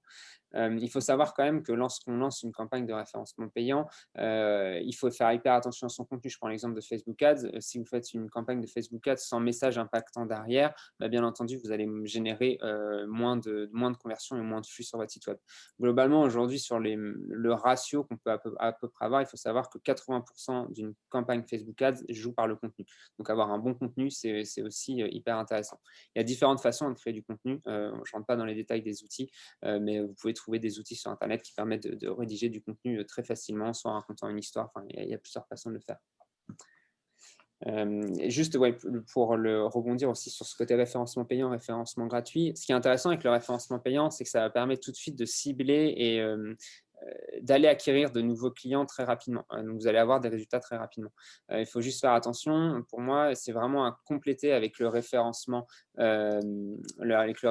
naturel parce que sur le référencement naturel, vous êtes plus sur une stratégie long terme. Vous n'allez pas pouvoir apparaître tout de suite avec vos mots-clés sur Google, en première page sur Google. Par contre, ça va être vraiment sur une stratégie long terme et qui, on va dire, dure dans le temps et qui ne vous coûte rien, mis à part la création de contenu.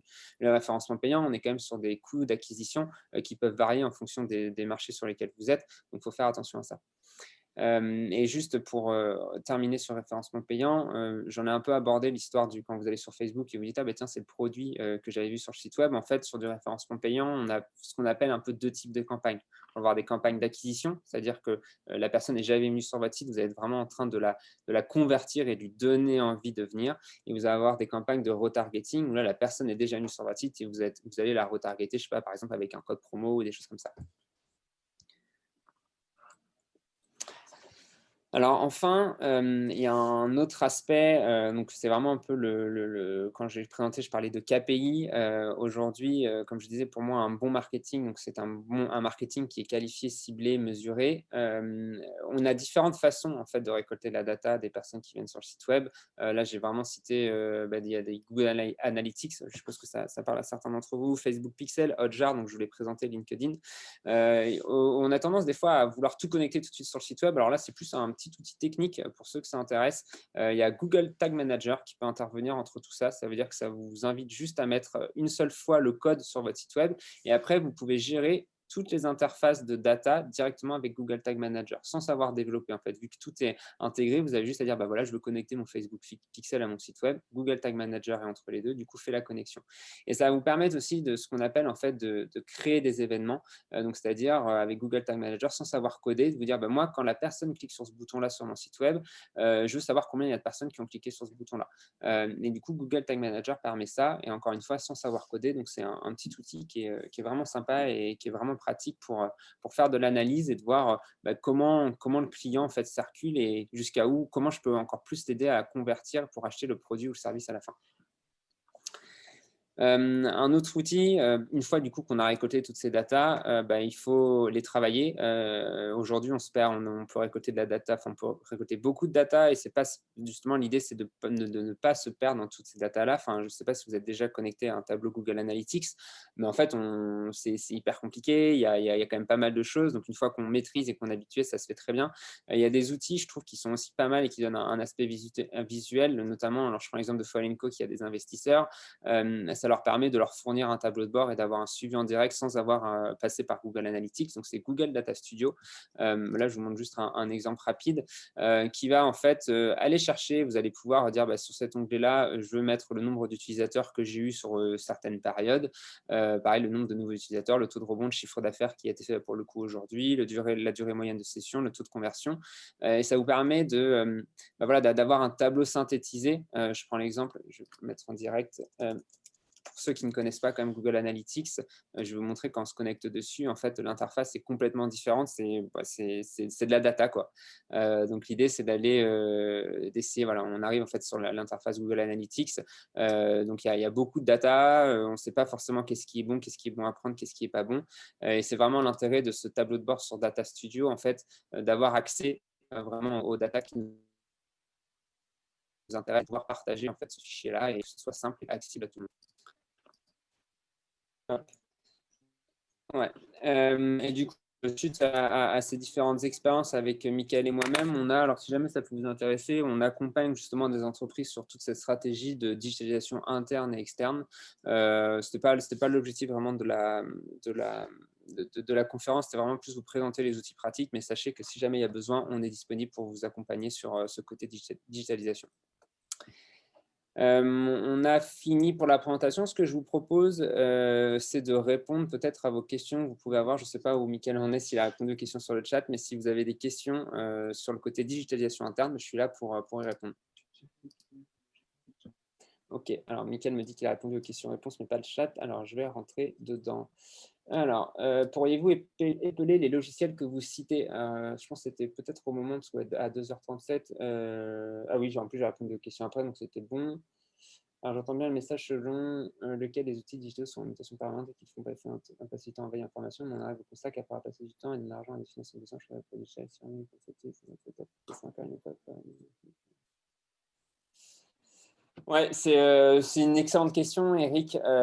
Comment résister à cette logique d'obsolescence programmée? Alors, je suis loin d'être un pro Microsoft pour le coup, donc j'ai plus essayé de m'orienter vers des outils digitaux. Je pense que l'inconvénient que je donnerais à Microsoft, c'est ce côté formation. Je prends l'exemple vraiment de HubSpot et Pipedrive qui vous permettent de vous former, en fait, d'avoir une prise en main. Globalement, aujourd'hui, un HubSpot, en termes de CRM, je pense Dominique pourra en plus en parler, puisqu'elle utilise notamment ces outils-là, mais globalement, en une matinée, en fait, vous pouvez être formé à HubSpot. Idéalement, et c'est ça, je pense, qui est important, c'est avoir un outil qui fait tout.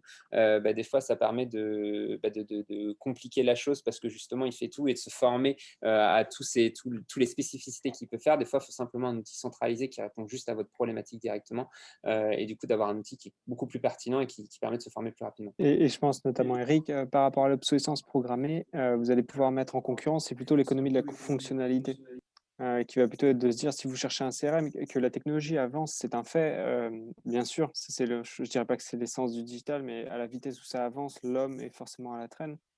Mais c'est à un moment donné, je pense qu'on a une image de son entreprise. Quand on cherche un CRM, au moment où on le met en place, on le met en place selon un cahier des charges. Ce cahier des charges, à partir du moment où on y répond, normalement, il y a moins de chances d'aller vers le champ des sirènes et de se dire, tiens, il faut que je le rechallenge. C'est que soit on n'a pas répondu au cahier des charges, soit on y a répondu. Et c'est vrai que pour être dans d'autres groupes de travail, d'un point de vue économique, face à l'obsolescence programmée, c'est vrai que l'économie de la fonctionnalité a de beaux avantages parce que finalement, c'est de se dire: «Je paye pour une fonctionnalité, je veux une base de données, client sur lequel mes commerciaux vont pouvoir s'appuyer» et ça va répondre et chanter cet esprit de se dire: «Bah, faut que je rechallenge mes outils tous les 2 ans parce que finalement, il me manque quelque chose». Soit il vous manque quelque chose et dans ce cas, c'est un nouvel outil ou l'évolution de vos outils, soit ça fonctionne et dans ce cas, il n'y a pas forcément de raison à chaque fois de remettre en cause, ce qu'on a construit. Et pour continuer du coup sur votre question, Eric, tout à fait d'accord que les gens n'aiment pas scroller et cliquent sur la page telle qu'elle apparaît. La mort pour les sites WordPress, qu'en pensez-vous? Non, je ne pense pas. Aujourd'hui, bon, il y a différents donc, CMS, donc c'est des façons de créer des sites web. On peut repartir de zéro ou utiliser des CMS. Donc je pense à WordPress, il y a Wix, il y en a plein d'autres qui existent. L'avantage quand même aujourd'hui qu'a WordPress, à mon sens, c'est que c'est quelque chose de peut-être compliqué à mettre en place au début et prendre en main. Par contre, après, on peut vraiment connecter tout ce qu'on veut. Et ça, c'est quelque chose de bien. Après, des designs, on est vraiment sur l'aspect design. On peut faire des designs complètement ergonomiques et complètement, on va dire, à jour sous WordPress. Il y a un autre CMS qui est un peu en train de sortir, c'est Webflow, qui permet justement en fait, de faire des designs encore plus sympathiques sans savoir coder. Donc, franchement, ça dépend du CMS, mais pour moi, aujourd'hui, il n'y en a pas plus ou moins un à mettre en avant. Chacun a ses avantages et ses inconvénients. WordPress, par exemple, c'est gratuit. Connecter une boutique WooCommerce dessus, c'est gratuit. Donc, je pense que c'est un des gros avantages, mais on peut trouver des designs assez sympas, même sous WordPress. Pour Hotjar, est-ce possible sur un site franchise? Oui, en fait, Hotjar, la seule façon qu'on met pour le connecter, en fait, ce qu'on appelle un snippet, donc c'est un petit morceau de code, soit vous mettez directement sur le site, soit vous passez par ce que je vous ai expliqué, en fait, le Google Tag Manager. Donc oui, à partir du moment en fait, où vous avez accès à soit donc, ce qu'on appelle le header dans le site web, à ce code source, soit au code complètement de votre site web, c'est complètement possible de configurer un Hotjar sur votre site. Alors, je crois que j'ai répondu aux questions du chat. Je ne sais pas si vous avez d'autres questions, soit dans l'onglet questions-réponses ou dans l'onglet Il chat. y a une discussion, il y a Alors, une question. Avez-vous des avez-vous des recommandations recommandations sur les sur les salons salons? virtuels? Bonne question. Pour le coup, je suis moins spécialisé sur cet aspect-là. Salons virtuels, vous voulez dire des salons qui potentiellement étaient en présentiel et sont passés en virtuel par rapport au Covid, ou des salons qui ont toujours lieu en virtuel?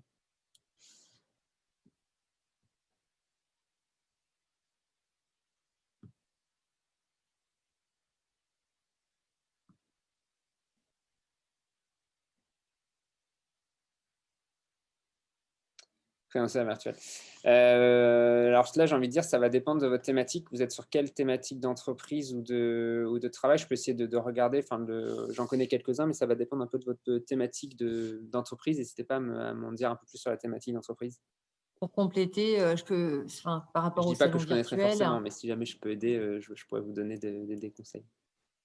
ouais, je pense que pour les salons virtuels, tout dépend, j'ai envie de dire, qui est présent sur ces salons virtuels. Est-ce que les prospects, qui y sont inscrits, correspondent à votre cible? Si c'est le cas, et ben, ça vaut peut-être le coup Il y a une question. effectivement de vous y inscrire.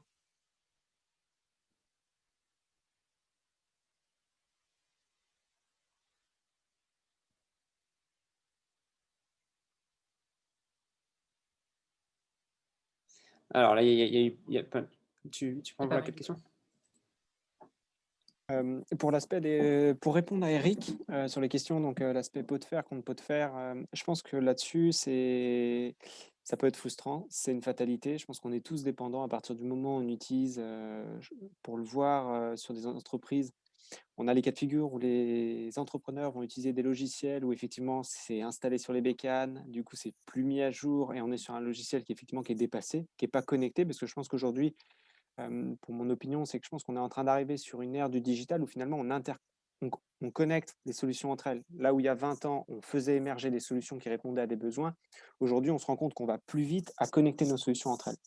Donc, pour répondre à Eric sur cet aspect de qu'est-ce qui se passe quand notre éditeur de logiciel s'arrête, je pense que il n'y a pas 20 000 solutions, effectivement, c'est malheureux. On perd un partenaire, on perd toute une solution.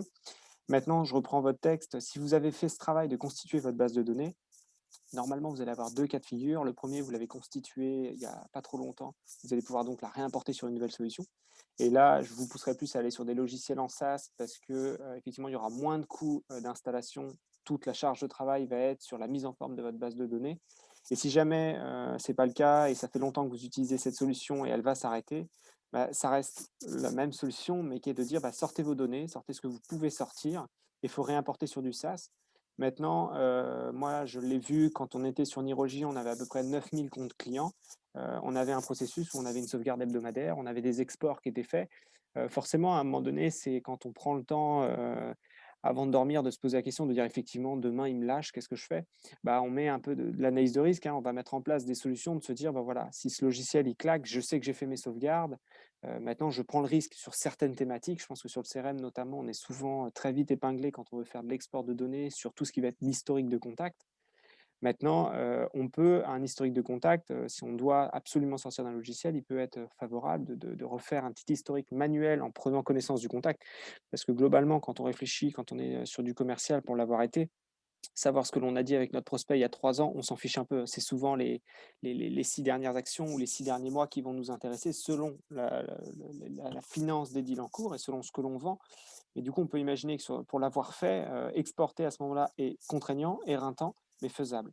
Faisable. C'est du temps, c'est du boulot, mais ça se fait. Ok, pour continuer sur les questions, Audrey, alors pour une petite PME, vaut-il mieux faire appel à un webmaster externe quand on n'a pas le temps ou bien un apprenti stagiaire dans l'entreprise? Pour le coup, on a vraiment travaillé avec les deux. L'apprenti, un stagiaire, il faut faire attention. Il demande à quand même, enfin, c'est vraiment l'expérience après moi de mon côté que j'ai au niveau des apprentis et des stagiaires. Ça demande quand même à être formé. C'est-à-dire, il ne faut pas prendre un apprenti au stagiaire pour se dire il va faire ça, ça, ça, sans que vous soyez vous-même formé à ces notions-là. Enfin, c'est vraiment là après ma vision que j'ai de l'apprenti au stagiaire. Je pense qu'il sera beaucoup plus efficace si vous vous le formez, vous savez ce qu'il fait.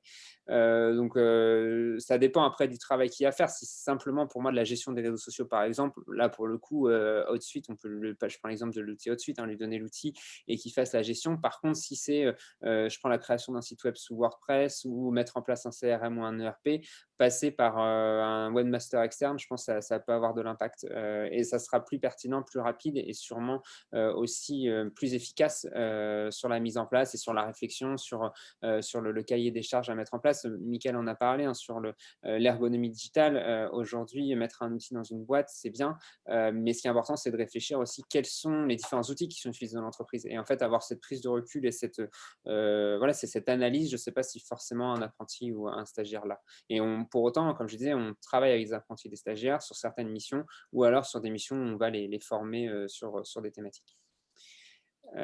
Ro- Ouais, Rodolphe, comment gérer son image et se préserver des ventes en ligne? Est-il possible de se protéger des ventes en ligne, suivre les ventes en ligne sauvages, faire du tracking de sites illégaux de vente de nos produits? C'est compliqué. Alors, si vous pouvez m'en dire un peu plus sur à quel site vous pensez spécifiquement, c'est-à-dire que vos produits sont copiés et sont revendus sur d'autres sites, ou sous quelle façon en fait ils sont revendus? Et je pense pour compléter Rodolphe, on a eu cet aspect aussi, quand on est, fabricant ou distributeur d'un produit, on peut se retrouver avec des prospects qui vont de eux-mêmes le vendre. Je pense que c'est comme la copie chinoise, on l'a vu se faire les 10 dernières années où, finalement, pour l'avoir vu nous chez Nirogie, avoir eu une copie chinoise conforme, on peut pas aller contre, malheureusement et maîtriser l'intégralité de nos produits jusqu'à l'utilisation client. Donc le mieux reste souvent de répondre par, soit vous prenez le lead et vous mettez en vente vous-même vos produits ou vous avez un canal de vente B2C qui va être, accolé à votre site internet et vous, du coup, maîtrisez votre image de marque parce que finalement vous instaurez votre politique de revente vis-à-vis de vos consommateurs que de chercher effectivement à chasser, chaque site qui pourrait revendre illégalement. Parce qu'il faut bien se dire que pour ces gens-là, quand on sait mettre un site et qu'on est sur cet esprit de business, faire fermer un site derrière, c'est comme les sites de téléchargement illégal, hein, on l'a vu, ça repousse tout de suite derrière.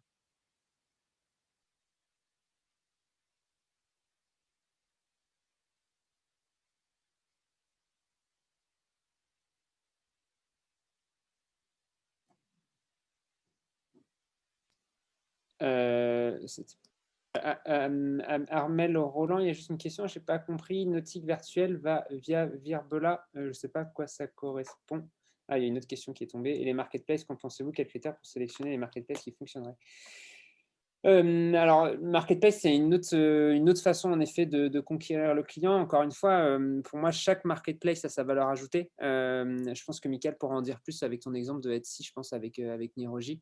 Mais voilà, je laisse la parole à Mickaël sur ce sujet. Sur les marketplaces, donc comme disait Antonin, je pense que c'est d'abord une question de stratégie en interne, de comment sont vos ressources. Je pense que globalement, si on résume la marketplace, c'est vous allez avoir moins de frais de mise en service. La marketplace va s'occuper de vous mettre en avant, il n'y a pas de problème. Ils hébergent le site, ils vous mettront dedans. Du coup, il faut bien se dire que forcément, on y laissera de la commission, on va y laisser de l'image de marque parce qu'on va devenir, je dis pas sous-traitant, mais sous leur influence. Nous, quand on vendait des écrins, on a eu le cas, on a hésité. Alors, il y a eu Amazon qui était tendu. Aujourd'hui, c'est proposé. Maintenant, je pense que sur les marketplaces, il va falloir cibler. On a les marketplaces généralistes, c'est Discount, Amazon, etc. Où globalement, moi, j'ai pour opinion de me dire, c'est là où vous allez être confronté à du chinois. Où on a de tout. Donc, vous avez pour un même produit, une même offre de service, vous allez avoir soit des copies, soit elles viendront avec le temps, soit des marketplaces ciblés. Là, je reprends, donc, pour citer, nous, sur notre domaine, c'était Etsy, mais on peut en avoir d'autres. Et là, on va arriver sur des marketplaces plus spécifiques et ça peut avoir un intérêt parce que ça va être un canal de vente que l'on peut aller chercher, que l'on peut mettre en place à moindre coût et qui peut être une parallèle de notre site internet. Mais encore, c'est du boulot. Mettre une marketplace en place, c'est un peu de boulot. Il faut mettre le contenu, donc on peut souvent dupliquer un peu de texte, mais c'est aussi du boulot à suivre. Parce que ça veut dire que derrière, je reprends le cas, nous, on avait beaucoup de ventes sur le e-commerce. On avait automatisé la gestion de ces ventes-là, donc on était en capacité sur la chaîne de prod de sortir des écrins. Les ventes sur Etsy sortaient sur un tout autre format. Ça peut être éreintant. Voilà, quand vous êtes la personne qui doit, si vous n'avez pas un bon ERP ou si c'est en mode un peu bêta test, on essaye la marketplace mais on ne sait pas, ça peut vite être éreintant parce que c'est beaucoup de gestion pour un chiffre derrière qui peut, selon ce que vous vendez et les marges à dégager, qui peut être compliqué. Du coup, Audrey, pour répondre à votre question sur qu'est-ce que vous pensez de Google Workspace, j'ai envie de dire, c'est un premier pas vers la digitalisation. Google Workspace, qui s'appelait avant G Suite, en fait, une suite Google qui permet d'avoir Gmail, Agenda, Google Drive, Google Meet. Donc oui, c'est un premier pas vers la digitalisation. J'ai envie de dire, c'est vraiment une première étape, mais c'est des outils qui sont intéressants. Après, il faut, de mémoire, nous, on l'est, enfin, je vois avec Folenco, on est en Workspace, mais en version gratuite. Je ne sais pas à partir de quel moment ça passerait en version payante. Là encore, c'est de bien analyser le besoin. Est-ce qu'il y a besoin de passer ou pas sur une version payante? Mais ça reste un bon outil, en tout cas, dans un premier temps, et par une première étape de la digitalisation. Et pour compléter avec Antonin là-dessus, attention, parce que pour échanger avec différents entrepreneurs, une fois que vous déployez un outil dans une entreprise, Là, aujourd'hui, on vous a fait une présentation qui se voulait baser sur des exemples. Si on refait quand même une analyse de tout ce qu'on vous a dit, on est quand même passé du monde du bâtiment au monde du nautisme, au monde des écrans, de la joaillerie. Voilà, on a navigué sur beaucoup de domaines d'activité différents. On vous a cité énormément d'outils. Il faut bien se dire qu'il ne serait pas pertinent d'avoir tous ces outils sur une seule boîte parce que tout simplement, ce serait ingérable. Donc, c'est de se dire, quand vous sélectionnez un outil, la mise en garde que je vous fais, c'est de se dire déjà, attention, on n'a pas 25 outils à utiliser dans une entreprise pour la simple et bonne raison qu'il faut les gérer, que c'est du temps, qu'on va vite s'y perdre. On est un peu sur une usine à gaz. Quand on commence à s'équiper d'un outil pour ça, un outil pour ci, c'est compliqué. Mais surtout en termes de management et pour les collaborateurs. Déployer un outil prend du temps et de l'énergie, mais redéployer un autre outil pour transformer un outil existant prend aussi du temps et de l'énergie. Et là, vous pouvez vous retrouver confronté à une barrière des collaborateurs qui est de dire, je ne comprends plus. J'utilisais ça, maintenant vous mettez ça, c'est moins bien que celui-là, ça ne fait pas ça comme ça, comme ça. Et vous avez une thématique de management qui va émerger à travers cette transition digitale qui, pour échanger avec des chefs d'entreprise, des fois est compliqué à gérer. Parce que derrière nous, le dirigeant va avoir la vision du changement, il sait pourquoi il le fait, mais il y a tout un travail pédagogique à faire pédaler pour toute la boîte.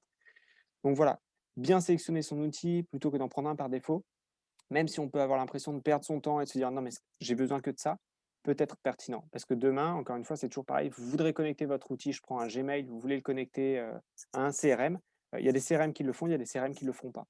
Donc ça peut être pertinent de vérifier aujourd'hui, est-ce qu'on est plus Microsoft, est-ce qu'on est plus Google, et de vérifier derrière, d'avancer brique par brique pour, encore une fois, je pense, moi, c'est tendre vers cette économie de fonctionnalité, de se dire, moi, ma boîte, j'estime que j'ai besoin de ça, ça, ça et ça.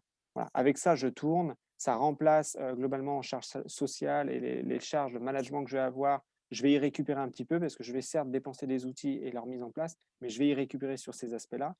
Et quelle croissance de chiffre d'affaires je vais avoir derrière.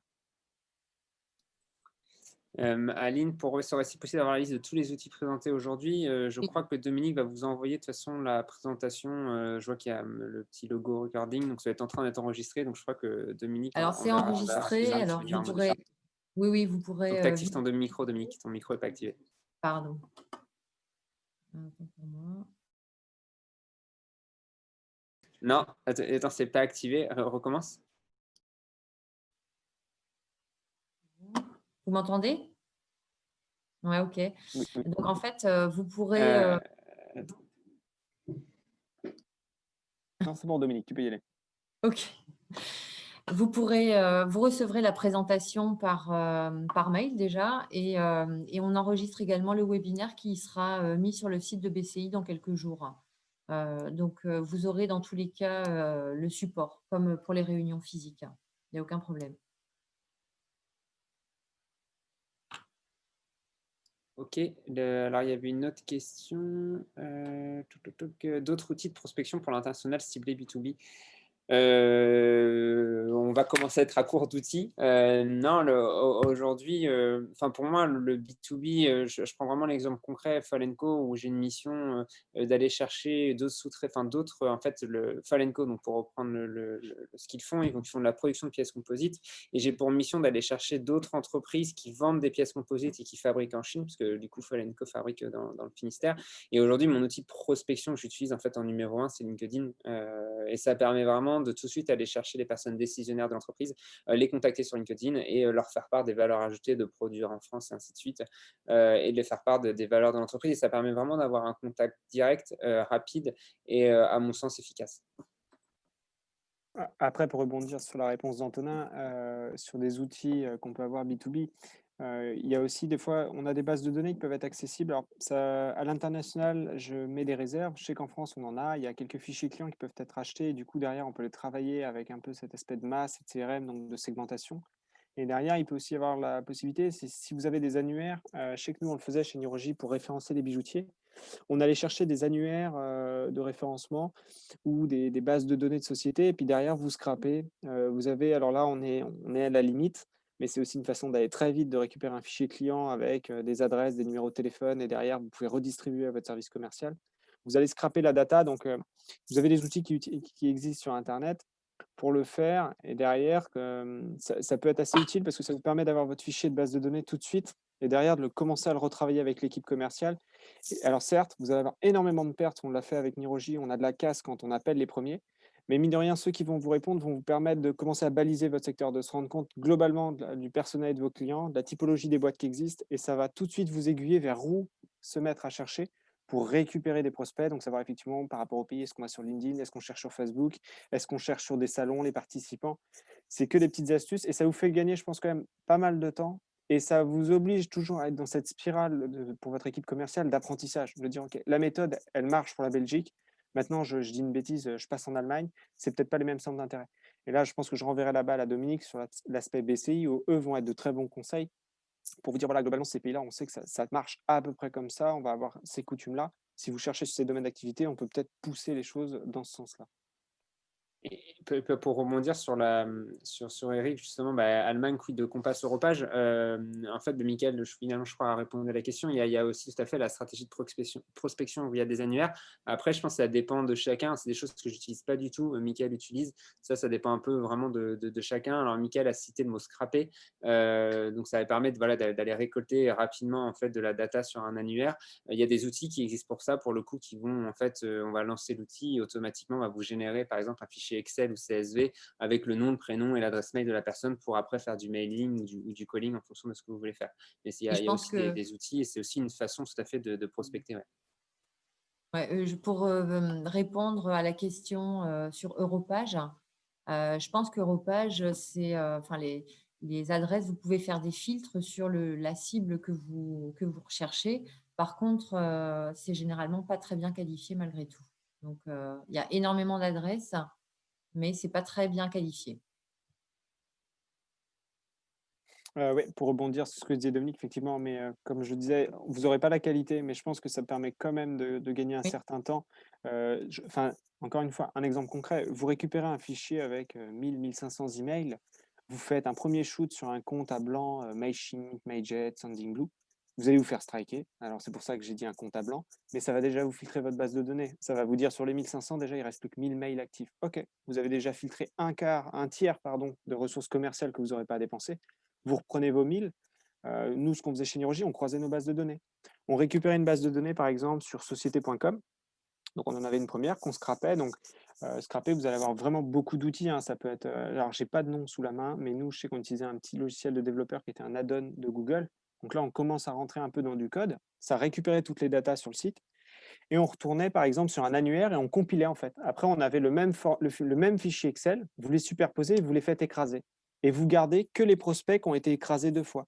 De là, c'est pareil, ça vous donne un fichier où vous savez que la notation, forcément, de fiabilité, elle est un peu plus élevée parce que vous avez commencé à égarer tous ceux qui étaient présents que sur un des 2 fichiers.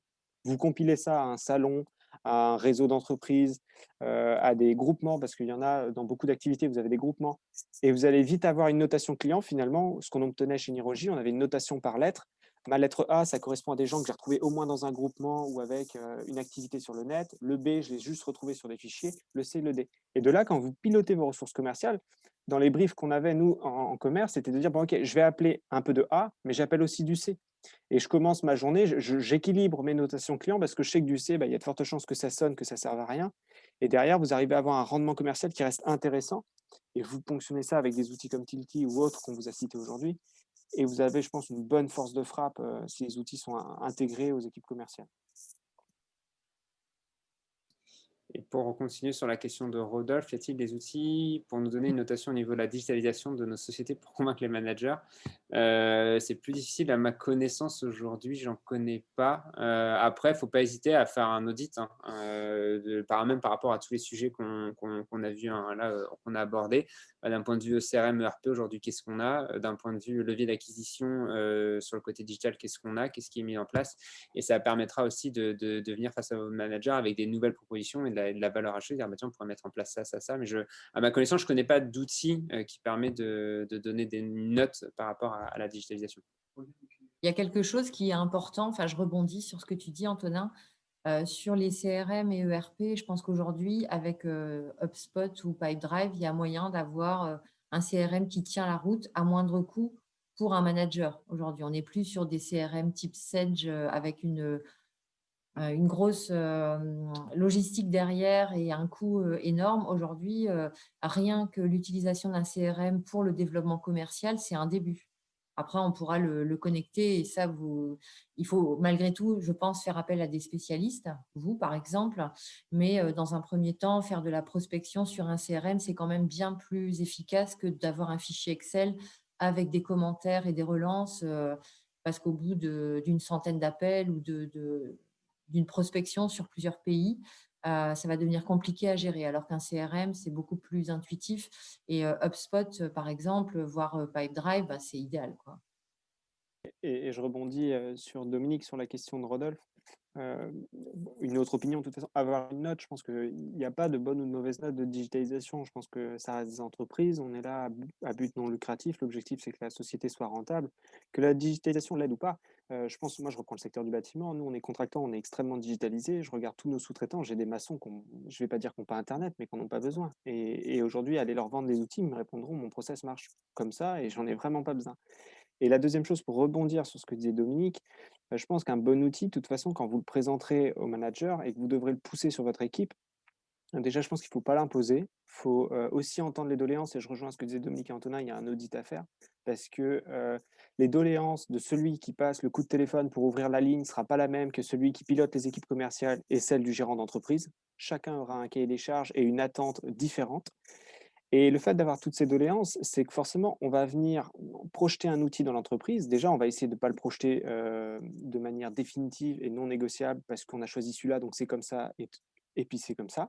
Mais plutôt de partir sur une phase test, faire tester si vous en avez la possibilité, si vous avez du volume de collaborateurs d'entreprise, le faire peut-être tester par une ou deux collaborateurs pour démarrer, de manière à ce que ce soit vraiment effectivement, ça reste du management. On ne peut pas imposer les choses, surtout en termes d'outils digitaux. Quand on se retrouve maintenant, parce que la conjoncture le fait, une jeune génération qui est née avec Internet, qui est digitalisée, qui en a les codes, et une génération de collaborateurs qui ont toute l'expérience métier, mais qui par contre, eux, ne sont pas forcément digitalisés. Et on se retrouve, on le voit dans des boîtes avec des fractures, avec le collaborateur qui va avoir 50, 55 ans, qui a une expérience de dingue, mais qui effectivement, qui n'est pas roué aux outils digitaux, et le jeune commercial qui va avoir effectivement 25, 30 ans, lui, il est à l'aise avec les outils, mais il n'a pas cette expérience. Et mettre une fracture ou un coin entre les deux, ça reste une erreur en management parce que l'idée, c'est quand même que tout le monde collabore. Et le changement, je pense que il y a des profils qui acceptent le changement, il y en a d'autres qui mettent plus de temps. Ça reste de j'allais dire, la popote interne, mais ça reste du management. Et je pense que voilà, faut pas se dire que c'est une question de notation, une question d'outils pour convaincre les managers, mais c'est un projet de groupe, c'est un projet d'équipe, et c'est le groupe qui porte ce projet de digitaliser son entreprise et ses outils.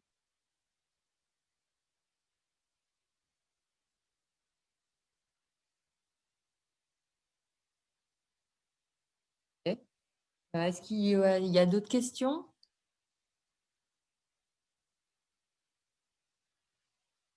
Non, a priori, je pense qu'on a fait le tour. Bon, bah, c'est parfait.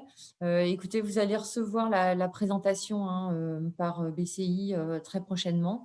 Et puis surtout, n'hésitez pas à recontacter Antonin et Michael si vous avez des questions spécifiques propres à votre entreprise. Donc, vous avez les coordonnées sur la présentation qui vous sera remise. Voilà. Vous pouvez nous contacter sur LinkedIn aussi au besoin. Si pour le coup, avoir quelque chose de moins informel et passer en mode digital, vous pouvez aussi nous contacter sur LinkedIn. Merci à tout le monde et puis et merci Antonin et Michael pour le temps et votre Merci. expérience. Avec plaisir. Au Bonne journée à tous. au revoir. Bonne journée. Au revoir.